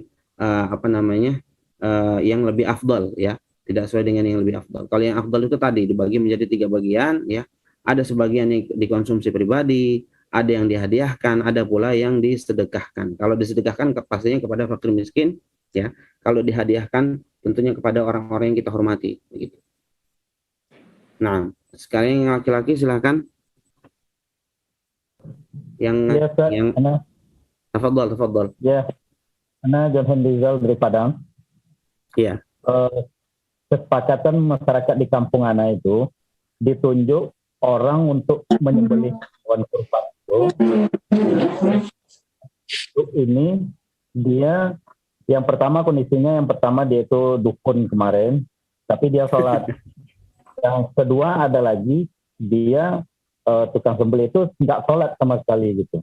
Nah ini bagaimana hukum sembelihannya? Terus boleh sah atau terus hukum sembelihannya atau sah atau tidak? Terus kita boleh nggak kalau dibagi daging itu boleh nggak kita konsumsi? Boleh nggak kita makan? Nah, itu kondisinya di tempat anak. Ini ya barakallahu. Wafikum barakallah. Nah, akhuna Rizal min Padang min Sumatera Al-Gharbiyah yas'al yaqul fi su'alihi alimna anna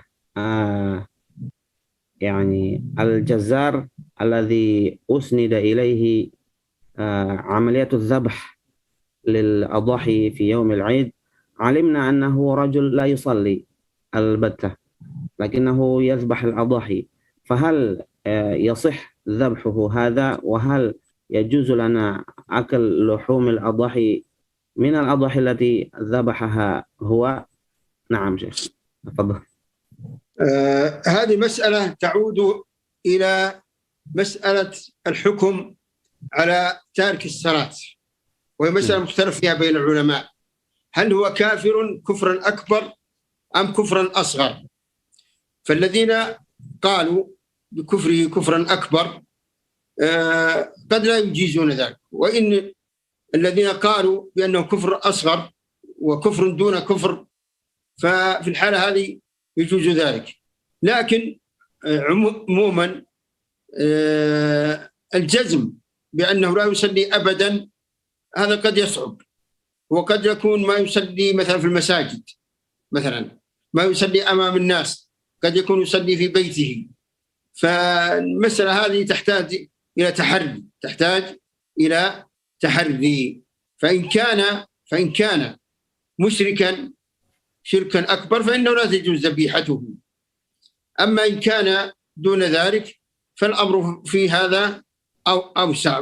نعم تفضل حفظكم الله. ربما يكون الحل يعني أننا نعين شخصا آخر غير هذا يعني بدلا منه.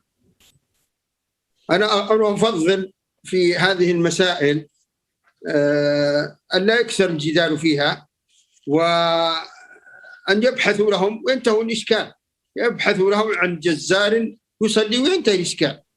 يعني يخرج الإنسان من الشبهة حتى مجرد الشبهة في ذلك. نعم هذا اللي أفضل. Nah, jadi di sini Syekh menjawab untuk permasalahan yang tadi ditanyakan, kalau misalnya ada orang yang jagalnya itu dia tidak sholat sama sekali, ya maka bagaimana hukum daripada sembelihannya?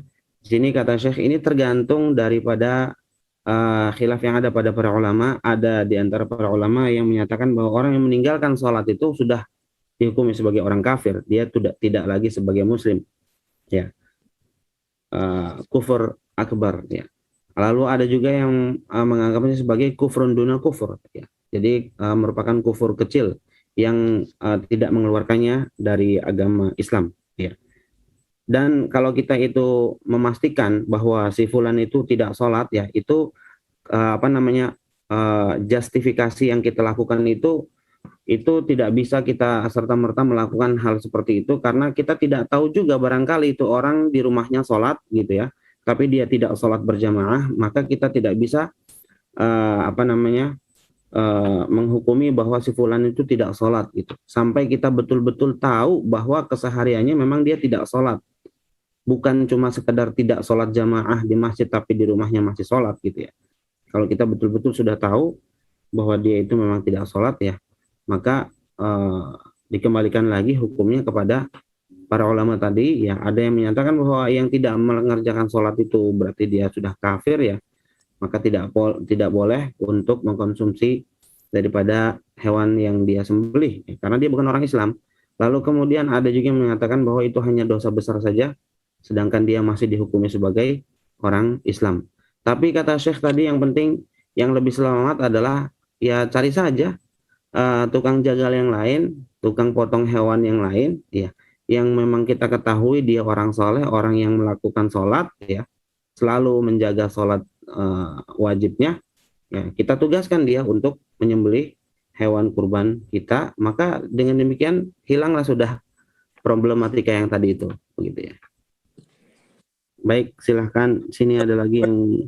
ولعلي أبحث هذه المسألة أكثر وأفيدكم بالجواب إن شاء الله في الدرس القادم إن شاء الله اللقاء القادم. Nah, Syekh. Nanti insya Allah Syekh juga akan Tanya Ustadz. Silahkan. Setelah ini nanti Pak Ahmad Syafaat ya dan Alfa An-Najah ya. Silahkan, tafadhali, tadi ada yang mau bertanya dari akhwat.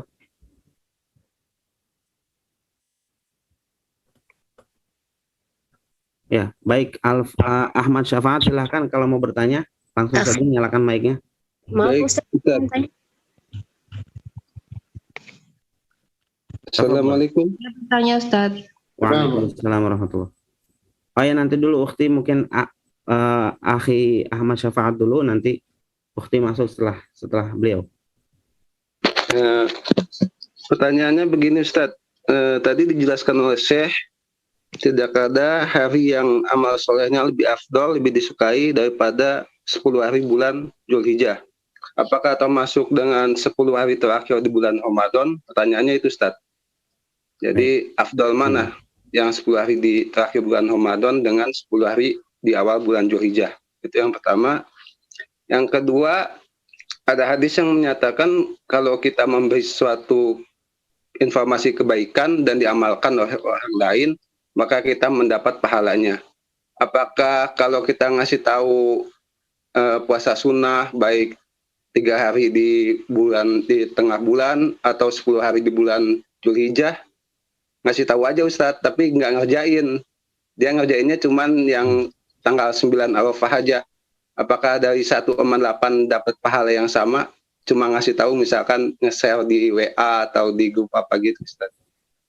Itu aja, Ustaz. Terima kasih. Syukran, jazakallah khairan.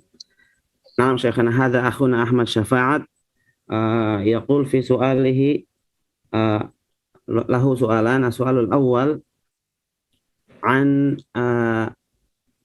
ayyuhuma afdal al-ashrul akhirah min Ramadan am al-ashrul ula min Dzul Hijjah. نعم. ذكر شيخ الإسلام ابن تيمية رحمه الله أن ليالي العشر الأواخر من رمضان أفضل لوجود ليلة القدر فيها، وأن نهار العشر الأولى من ذي الحجة أفضل.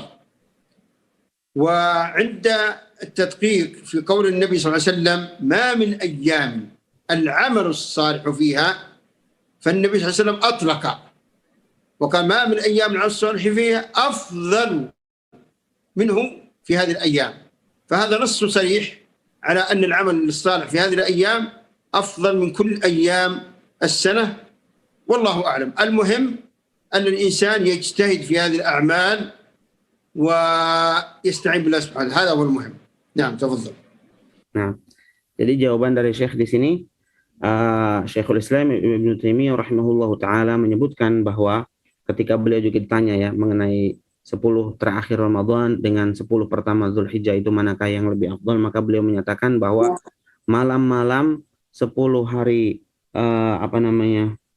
terakhir bulan Ramadan itu tentunya lebih afdal daripada siang hari daripada malam-malam pada 10 hari pertama Dzulhijjah. Mengapa? Dikarenakan 10 hari pertama 10 hari terakhir di bulan Ramadan itu di dalamnya terdapat Lailatul Qadar, dan Lailatul Qadar itu tentunya khairum min alfi syahr, ya, lebih baik daripada 1000 bulan, dan itu hanya ada pada bulan Ramadan, sehingga 10 hari terakhir Ramadan itu lebih baik daripada 10 hari pertama pada Zulhijjah dari segi malamnya. Adapun dari segi siangnya, maka 10 hari pertama dari bulan Zulhijjah itu lebih utama daripada 10 hari terakhir Ramadan di siang harinya, begitu.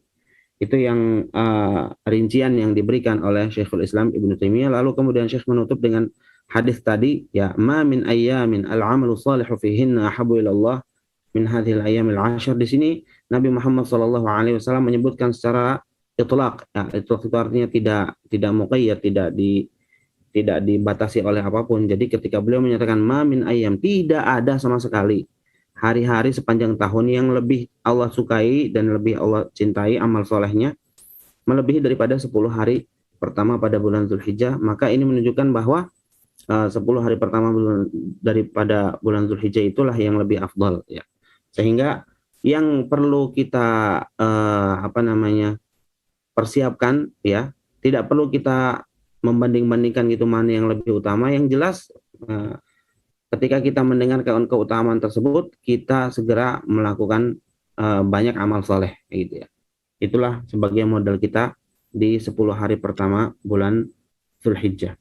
Wa su'alu tsani minhu aidan syekhana huwa yaqul hal sa'ahsulu 'ala al-ajr wal mathubah idza nashartu masalan fadla siyam al-ayyam at-tis'ah min Dzulhijjah, min awail Dzulhijjah. Nashartu fadla as-siyam fi hadhihi al-ayyam al-mubarakah wa 'amila bidzalika 'adad minan nas, hal ahsulu 'ala al-ajr wa in lam af'al dzalika, ana lam af'al dzalika, yani lam asum illa al-yawm at-tasi' walakinnani ahussu an-nas 'ala siyam al-yawm al-awwal was-tsani was-tsalits hatta as-samin wa hatta at-tasi', yani ana ahussu an-nas 'ala dzalika ma'a annani lam af'al dzalik wa ana lam asum illa صوم عرفة فقط، لكني أحث الناس والمسلمين والإخوة جميعا على الإكثار من الصيام في الأوائل ذي الحجة، هل أحصل على أجرهم؟ نعم. أقول أولا يشكر السائل على سؤاله، فهو سؤال مهم جدا، جزاه الله خيرا. ثم أقول إن عمل الإنسان بما يدعو إليه هو الأفضل لا شك، هو الأفضل لا شك، وهذا يعني يجعل الناس يتأثرون أكثر عندما يرونك تعمل بما تقول. الناس يتأثرون ويقبلون كلامك أكثر. لا شك أن هذا هو الأفضل والأكمل، ولكن لا يطالب الإنسان بأن يعمل بكل ما يدعو إليه. لو قلنا هذا لصعب هذا على الناس. فالإنسان عندما يدعو إلى الخير فهو إنما يدعو إلى شرع الله عز وجل، ويذكر الناس بالخير ويدلهم على الخير، فإن استطاع فعله فالحمد لله، هذا نور على نور، وإن لم يستطع فله أجر التبليغ. النبي صلى الله عليه وسلم قال بلغوا عني ولو آية فرب مبلغ أو عام سامع. فالإنسان يؤجر على تبليغه الخير ولو لم يعمل به. يذكر قصة لطيفة وطريفة في هذا عن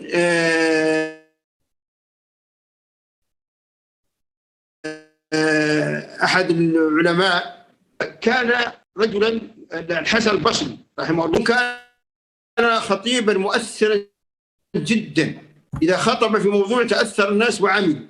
في يوم من الأيام جاءه العبيد الأرقاء فقالوا له يا شيخ أنت خطيب مؤثر، فاخطب في تحرير الأرقاء فنحن نريد الحرية.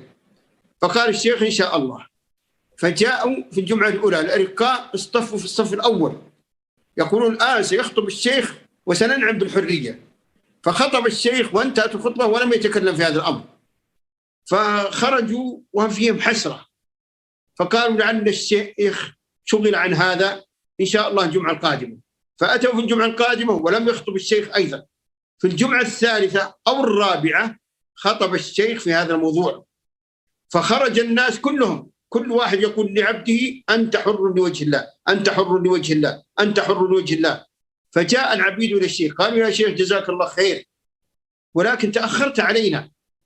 فقال إنكم قد طلبتم مني أن أخطب في اعتاق الأرقاء وأنا ليس عندي رقيق أعتقه، فانتظرت حتى تجمعت لي بعض الدريهمات، بعض الفلوس، واشتريت بها عبدا ثم أعتقته ثم خطبت.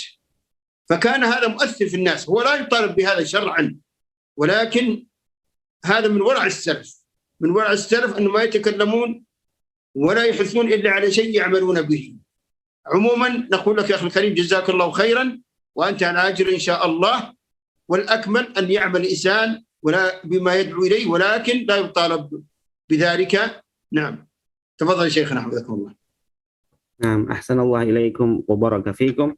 Di sini Syekh menjawab ya untuk pertanyaan yang tadi berkaitan dengan kalau kita men-share tentang keutamaan sesuatu, misalnya seperti keutamaan berpuasa pada awal bulan Dzulhijjah, setiap hari pada bulan Dzulhijjah termasuk juga tanggal 9-nya, tapi yang men-share itu hanya puasa tanggal 9 saja, sedangkan sisa-sisa puasa yang lainnya tidak dia lakukan gitu. Nah, maka di sini Syekh menjawab itu tidak mengapa ya. Yang jelas kita menyampaikan apa yang ilmu yang sudah kita pahami kita sampaikan kepada orang lain ya. Juga tentunya yang terafdal atau yang paling baik adalah manakala kita juga ikut melaksanakan apa yang kita anjurkan. Selama itu adalah perbuatan yang sunnah, kalau kita tidak melakukannya ya tidak apa-apa, kecuali kalau yang wajib-wajib ya tentunya kita juga wajib untuk melaksanakannya. Tapi kalau yang sunnah itu kalau kita menganjurkan dan mengajak itu tidak apa-apa walaupun kita tidak mengerjakannya. Rasulullah SAW menyatakan ya, balighu anni walau ayah farubba muballighin aw amin sami', ya. Sampaikanlah dariku walaupun hanya satu ayat saja. Barangkali orang yang kita sampaikan kepada dia tentang agama tersebut dia lebih memahami hal tersebut ya. Jadi di sini orang yang menyampaikan tentang keutamaan amal dan lain sebagainya walaupun dia tidak melakukannya, maka dia akan mendapatkan pahala daripada tabligh yang dia lakukan, penyampaian ajaran Islam yang dia lakukan ya. Dan dia tentunya tidak dituntut untuk melakukan apa yang dia lakukan, apa yang dia sampaikan gitu ya. Dia menyampaikan apa, dia tidak dituntut untuk melakukan semua yang dia sampaikan. Karena kalau dituntut untuk melakukan semua yang dikerjakan tentunya akan memberatkan setiap orang. Nanti tidak ada yang menyampaikan ya kalau seperti itu. Misalnya tentang keutamaan puasa misalnya, karena dia tidak melakukan dan tidak bisa melakukan sehingga dia tidak menyampaikan, nanti nggak ada yang menyampaikan kalau seperti itu ya. Sehingga silakan disampaikan tentang keutamaan puasa tersebut walaupun kita misalnya tidak bisa melakukan hal tersebut ya. Juga di sini Syekh menyebutkan kisah dari Al-Hasan Al-Basri, seorang ulama besar dari kalangan tabi'in, di mana Al-Hasan Al-Basri itu didatangi oleh sekelompok orang-orang para budak dan hamba sahaya. Mereka meminta kepada syekh tersebut ya, kepada ulama tersebut untuk berbicara di dalam khutbah Jumat tentang keutamaan memerdekakan budak-budak, memerdekakan hamba sahaya ya, dijadikan tidak lagi sebagai hamba dan sehingga menjadi orang-orang yang merdeka gitu. Itu keutamanya apa saja. Mereka minta kepada syekh tersebut untuk menyampaikan hal itu di dalam khutbah Jumat. Lalu ketika di hari Jumat, maka orang-orang itu, para hamba sahaya semuanya duduk bahkan di saf yang terdepan ingin mendengarkan apa yang disampaikan oleh Al-Hasan Al-Basri terkait dengan hal tersebut ya. Tapi ternyata beliau itu berbicara di dalam khutbahnya tentang hal yang lain. Lalu Jumat yang kedua juga bicara tentang hal yang lain. Jumat yang ketiga juga seperti itu. Sampai Jumat selanjutnya barulah kemudian syekh tersebut berbicara tentang keutamaan membebaskan dan memerdekakan budak serta hamba sahaya. Barulah kemudian saat itu orang-orang yang mendengarkan khutbah beliau semuanya tergugah ya, dan setiap orang yang mendengarkan khutbah beliau itu memerdekakan hamba sahaya yang ada di rumahnya. Anta hurrun liwajhillah, kamu sekarang wahai hamba sahayaku sudah bebas ya, sudah menjadi orang merdeka karena Allah Ta'ala. Semuanya membebaskan hamba sahayanya karena mendengarkan ceramah dan juga khutbah yang disampaikan oleh Al-Hasan Al-Basri yang sangat mengena gitu ya.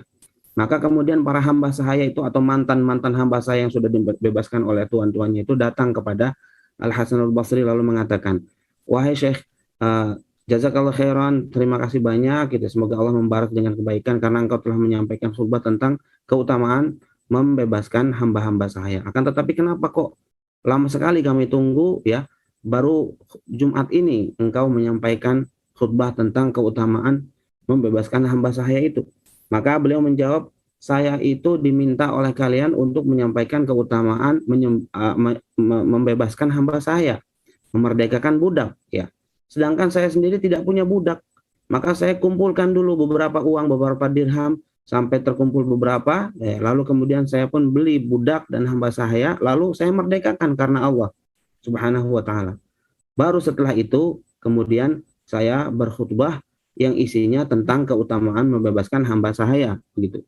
Jadi intinya beliau itu tidak ingin mengucapkan sesuatu kecuali beliau terlebih dahulu yang melakukannya dan mempraktekannya, gitu. Sehingga oleh karenanya Allah Subhanahu wa ta'ala menjadikan ucapan-ucapan beliau dan juga khutbah serta pelajaran-pelajaran yang beliau sampaikan itu betul-betul mengena kepada yang mendengarnya, karena memang betul-betul ikhlas disampaikan dan betul-betul dia sendiri yang mempraktekannya. Jadi intinya kalau contoh dari salaf itu memang mereka yang mengajarkan sesuatu, menyampaikan sesuatu, mereka juga yang melakukan. Tapi tentunya itu merupakan bukan sebuah kewajiban untuk dilakukan ya. Terutama hal-hal yang sunnah ya. Kalau kita hanya menyampaikan saja tapi kita belum bisa melakukannya, insya Allah itu juga sudah mendapatkan pahala atas apa yang telah kita sampaikan. Baik, setelahnya Abu Anas mau bertanya, silahkan. Abu Anas atau Fitriani? Nah, Ustaz. Ya, boleh. Nah. Bismillahirrahmanirrahim. Assalamualaikum warahmatullahi wabarakatuh. Waalaikumsalam warahmatullahi wabarakatuh. Begini Ustaz, saya izin bertanya tentang apa hukumnya apabila ada seseorang, kan kita tahu ya keutamaan berkurban itu Masya Allah ya gitu maksudnya, dan orang itu setiap tahun ketika ekonominya stabil, ia berniat untuk selalu melaksanakan kurban. Tapi qadarullah, bagaimana hukumnya apabila dalam kondisi keuangan yang tidak stabil, kemudian dia tetap berkurban sampai dia menguras tabungan yang ada sama dia gitulah. Itu aja sih Ustaz, saya mau tanya soal itu aja. Jazakallah khairan katsiran.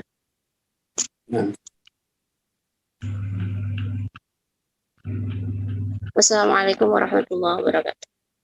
Waalaikumsalam.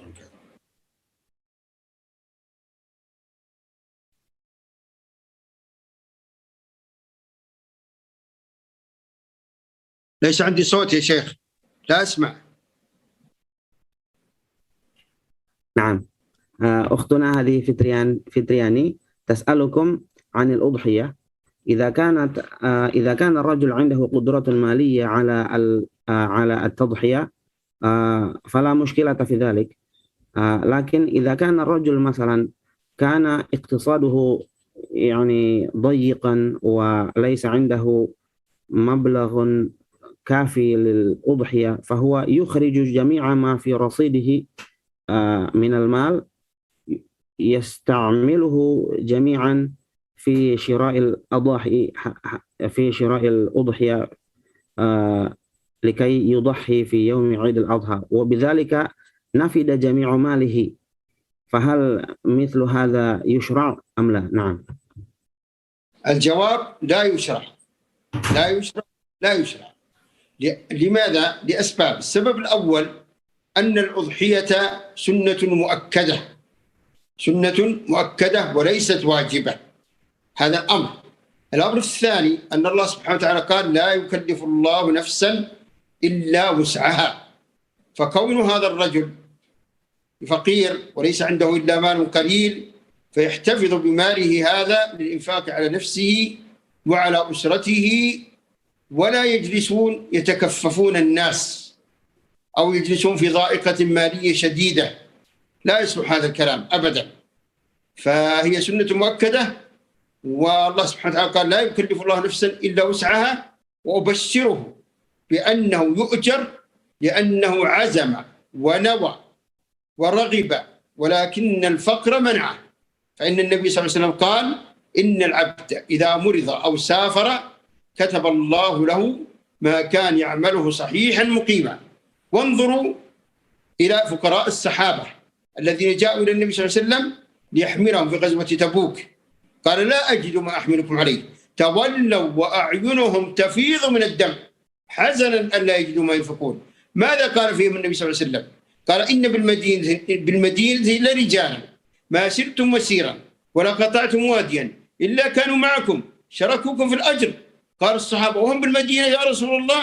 قال وهم بالمدينة حبسهم العذر، فمن حبسهم العذر، عذر صحي أو عذر مالي عن عمل صالح وهو يريد هذا العمل ويتمناه، فأبشر، نقول له أبشر فلك الأجر كاملا ولله الحمد ولا تضيق على نفسك وعلى أسرتك.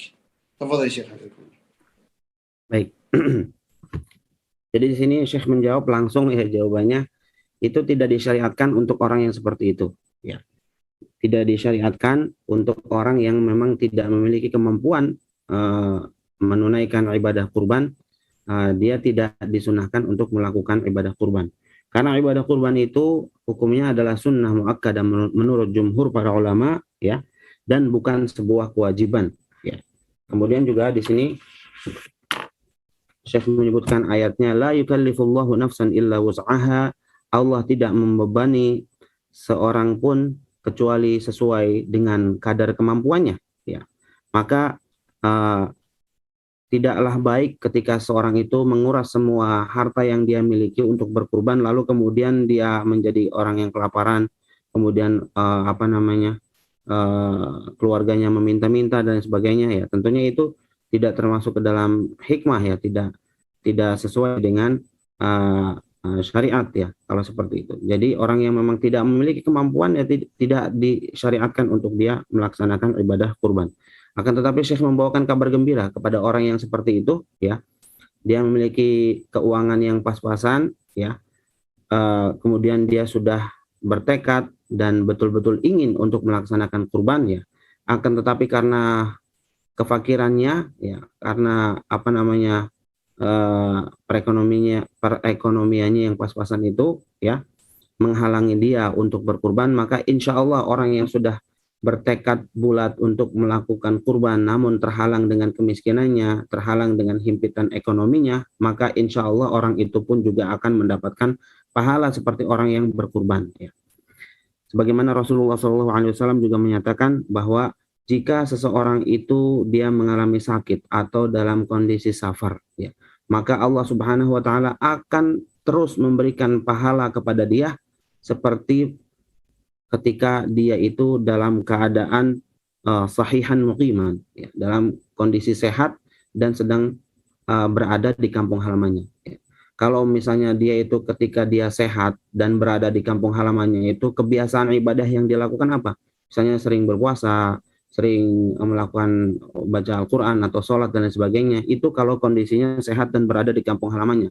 Lalu saat dia terhalang untuk melakukan ibadah tersebut karena dia itu sakit atau karena dia itu safar, melakukan perjalanan ke tempat yang lain yang jauh, ya, dia terhalang tidak bisa melakukan kebiasaan ibadah yang biasa dia lakukan saat sedang sehat dan berada di kampung halamannya, maka Allah akan tetap mencatat amal-amal yang biasa dilakukan itu dalam kondisi sehat dan berada di tengah kampung halamannya, gitu, ya.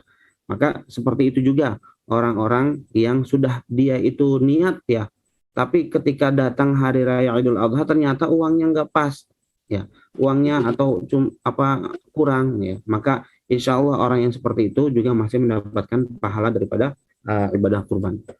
Kita lihatlah misalnya para sahabat Nabi itu di perang Tabuk, ya, di perang Tabuk saat itu banyak sahabat-sahabat yang ingin ngasih sumbangan atau apa gitu, ya, untuk keperluan perang saat itu. Akan tetapi yang orang-orang yang fakir, yang miskin dari kalangan sahabat itu mereka nggak bisa ngapa-ngapain, ya.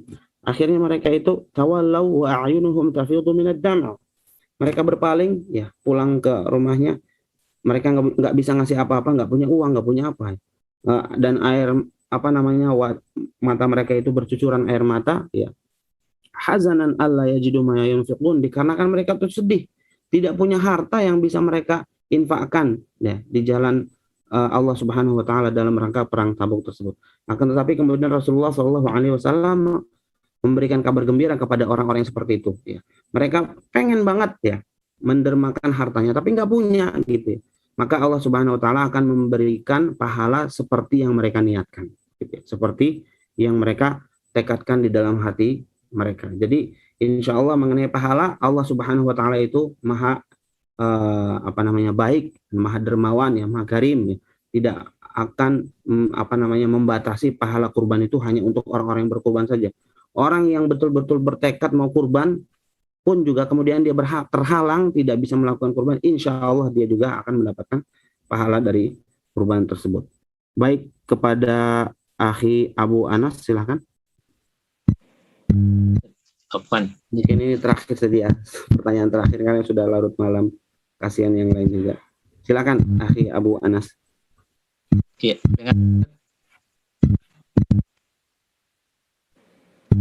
bagaimana suaranya, kedengaran? Sudah. Ya, silakan tafadhol. Terdengar. Orang ada yang tanya ke Ana, bagaimana orang yang, karena mereka ini panitia, dia bilang kita beli sapi kurban, cuma dana yang sudah berserikat ini tidak cukup. Kemudian kita ambilkan dana dari masjid, dana infak masjid. Ana bilang kalau kita cukupkan saja dengan dana yang sudah terkumpul, itu dibeli saja sapinya yang sesuai, tanpa ini mengganggu dana masjid. Tapi mereka ngotot bertanya apa hukumnya, saya bilang wallahu alam, nanti saya tanyakan lagi sama Ustaz. Ya, itu bagaimana hukumnya, Ustaz? Ya, jadi maksudnya apakah harus menggunakan dana masjid atau dicukupkan dengan dana yang ada, begitu pertanyaannya? Mereka ngotot untuk kita tambah saja pakai dana masjid untuk supaya bisa dibeli. Baik. Nah, hadza akhuna Abu Anas yas'alukum an sab'ati rijal yuriduna an yudahhu bi baqarah wahidah lakin yanqusuhum al-mal fa yawadduna an yukhriju syai'an min malil masjid min as-sadaqat allati yatasaddaquna biha an-nas 'ala al-masjid yuriduna an ya'khudhu syai'an min sadaqatil masjid liyadhummuha ila malihim hatta yastati'u bihi syira'a baqarah. Nah, ma hukmu dzalik Syekhana? Nah. الاشتراك في البقرة والبدنة جائز، 7 يشتركون، هذا معلوم. وكما كنت في إجابة السؤال السابق، لا يكلف الله نفسا إلا وسعها، فإذا كانوا لا يستطيعون أو عليهم مشقة في ذلك فلهم الأجر الحمد لله، يتركونها ولهم الأجر ولله الحمد. لكن عموما إن اقترضوا من أحد فهو جائز، ولكن خلاف الأولى أن لا يكلف نفسه وأن لا يقترض.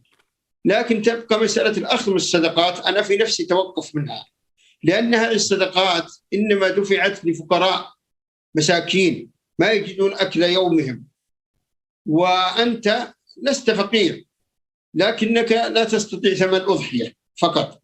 أنا في نفسي توقف منها، هل تجوز أو لا تجوز لا أستطيع أن أقول شيء الآن، متوقف فيها. Nah. Baik, ya. Di sini Syekh menjelaskan jawabannya itu sama seperti pertanyaan yang diajukan sebelum ini, ya. Jadi la yukallifullahu nafsan illa wus'aha, Allah tidak membebani seseorang kecuali dengan kadar kemampuannya, ya. Jadi kalau memang tidak bisa untuk menghimpun uang 7 orang itu memang 7 orang untuk 1 ekor sapi itu diperbolehkan, ya. Tapi kalau misalnya uang yang mereka kumpulkan itu ternyata tidak cukup untuk membayar kurban, ya sudah tidak perlu dipaksakan, gitu. Intinya seperti itu, ya. Tidak perlu dipaksakan dan tidak perlu mengambil dari harta yang lain, apalagi dari sedekah, karena sedekah itu kan pada intinya adalah untuk orang-orang fakir, untuk orang-orang miskin ya. Dan itu juga maka Syekh menyebutkan bahwa tidak perlu memaksakan diri untuk bisa melaksanakan ibadah kurban ini. Kalau memang tidak punya kemampuan secara finansial untuk hal itu, ya sudah tidak perlu memaksakan diri. Yang penting kalau kita sudah punya niat dan tekad untuk melakukan ibadah kurban, ya kemudian kita terhalang untuk melakukannya, insya Allah dari segi pahala itu juga akan diberikan oleh Allah Subhanahu wa Ta'ala.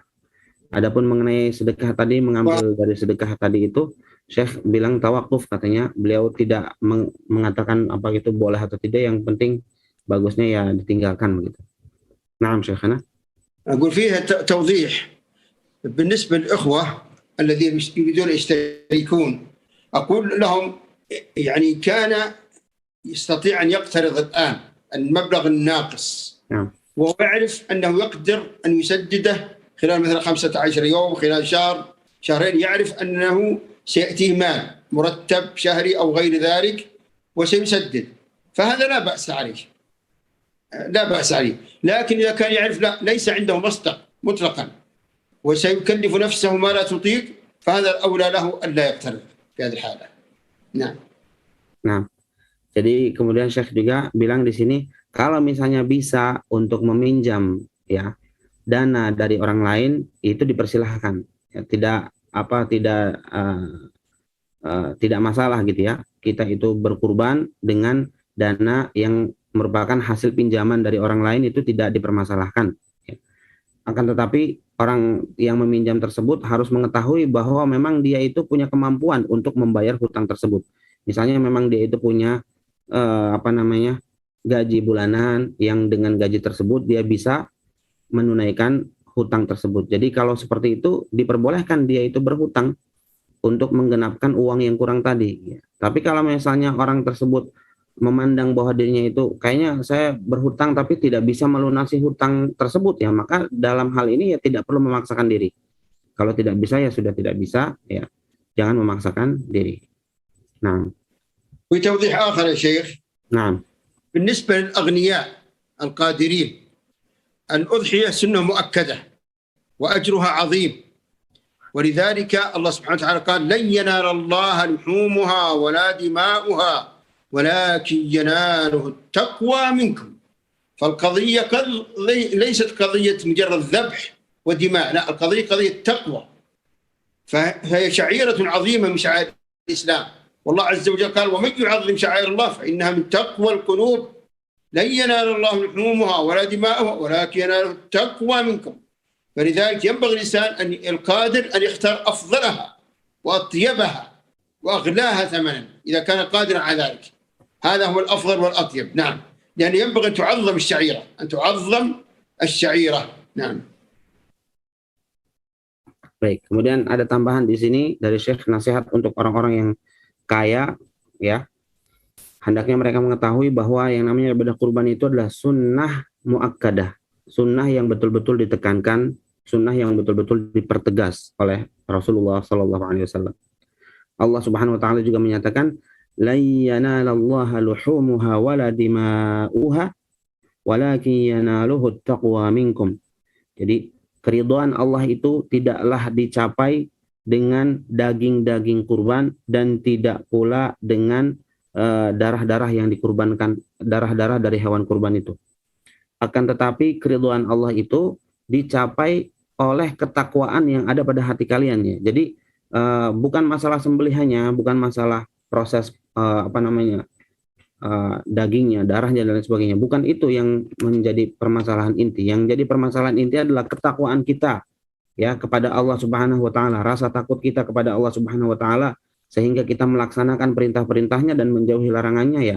Ketakwaan itulah yang nanti akan menyebabkan ibadah kurban kita diterima, yang nanti akan menyebabkan keridhaan Allah Subhanahu Wa Taala kepada kita semua, ya. Sehingga Allah Subhanahu Wa Taala juga menyatakan, wa may yu'azzim sya'airallahi fa innaha min taqwal qulub. Barang siapa yang mengagungkan syiar-syiar Allah, maka hal tersebut termasuk ke dalam ketakwaan hati. Ya. Jadi sehendaknya orang-orang yang hendak berkurban itu bukan dikarenakan ingin pamer atau ingin namanya terkenang di masyarakat dan lain sebagainya, bukan, tapi betul-betul murni karena ketakwaan kepada Allah Subhanahu wa taala. Itulah yang akan menyebabkan amal ibadah kita diterima, di antaranya juga berkurban. Naam Syekhana. Nahnu ربما نكتفي بهذا القدر من الأسئلة لأننا ندخل في جوف الليل. نعم. قبل الانتهاء الله يحفظكم. نعم. أريد أولا أن أقول نحبكم في الله وندعو لكم بظهر الغيب، ونسأل الله أن يجمعنا وإياكم آمين. في جنات الفردوس الأعلى، وأن يبلغنا عشر ذي الحجة، وأن يعيننا على حسن تعظيمها وحسن الاجتهاد فيها. هذا أمر. الأمر الثاني، أريدك يا شيخ تذكرني بالسؤال الذي قلت لك سأبحثه مرة أخرى. هل تذكره الآن؟ أنا نسيته لأني صغير، نسيته لأنني صغير جدا. السؤال الذي نعم، رقمكم عندي وأنا سأذكركم بذلك إن شاء الله. فأنا أريد أن أتذكر السؤال حتى أبحث المسألة. نعم. نسيت السؤال الآن. الذابح الذي يذبح الأضاحي وهو لا يصلي، هل يجوز ذبحه هذا؟ نعم. إذا أنت الصغير وأنا الكبير.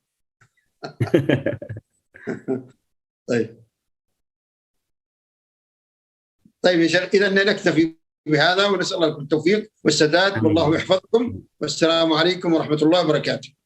Waalaikumsalam.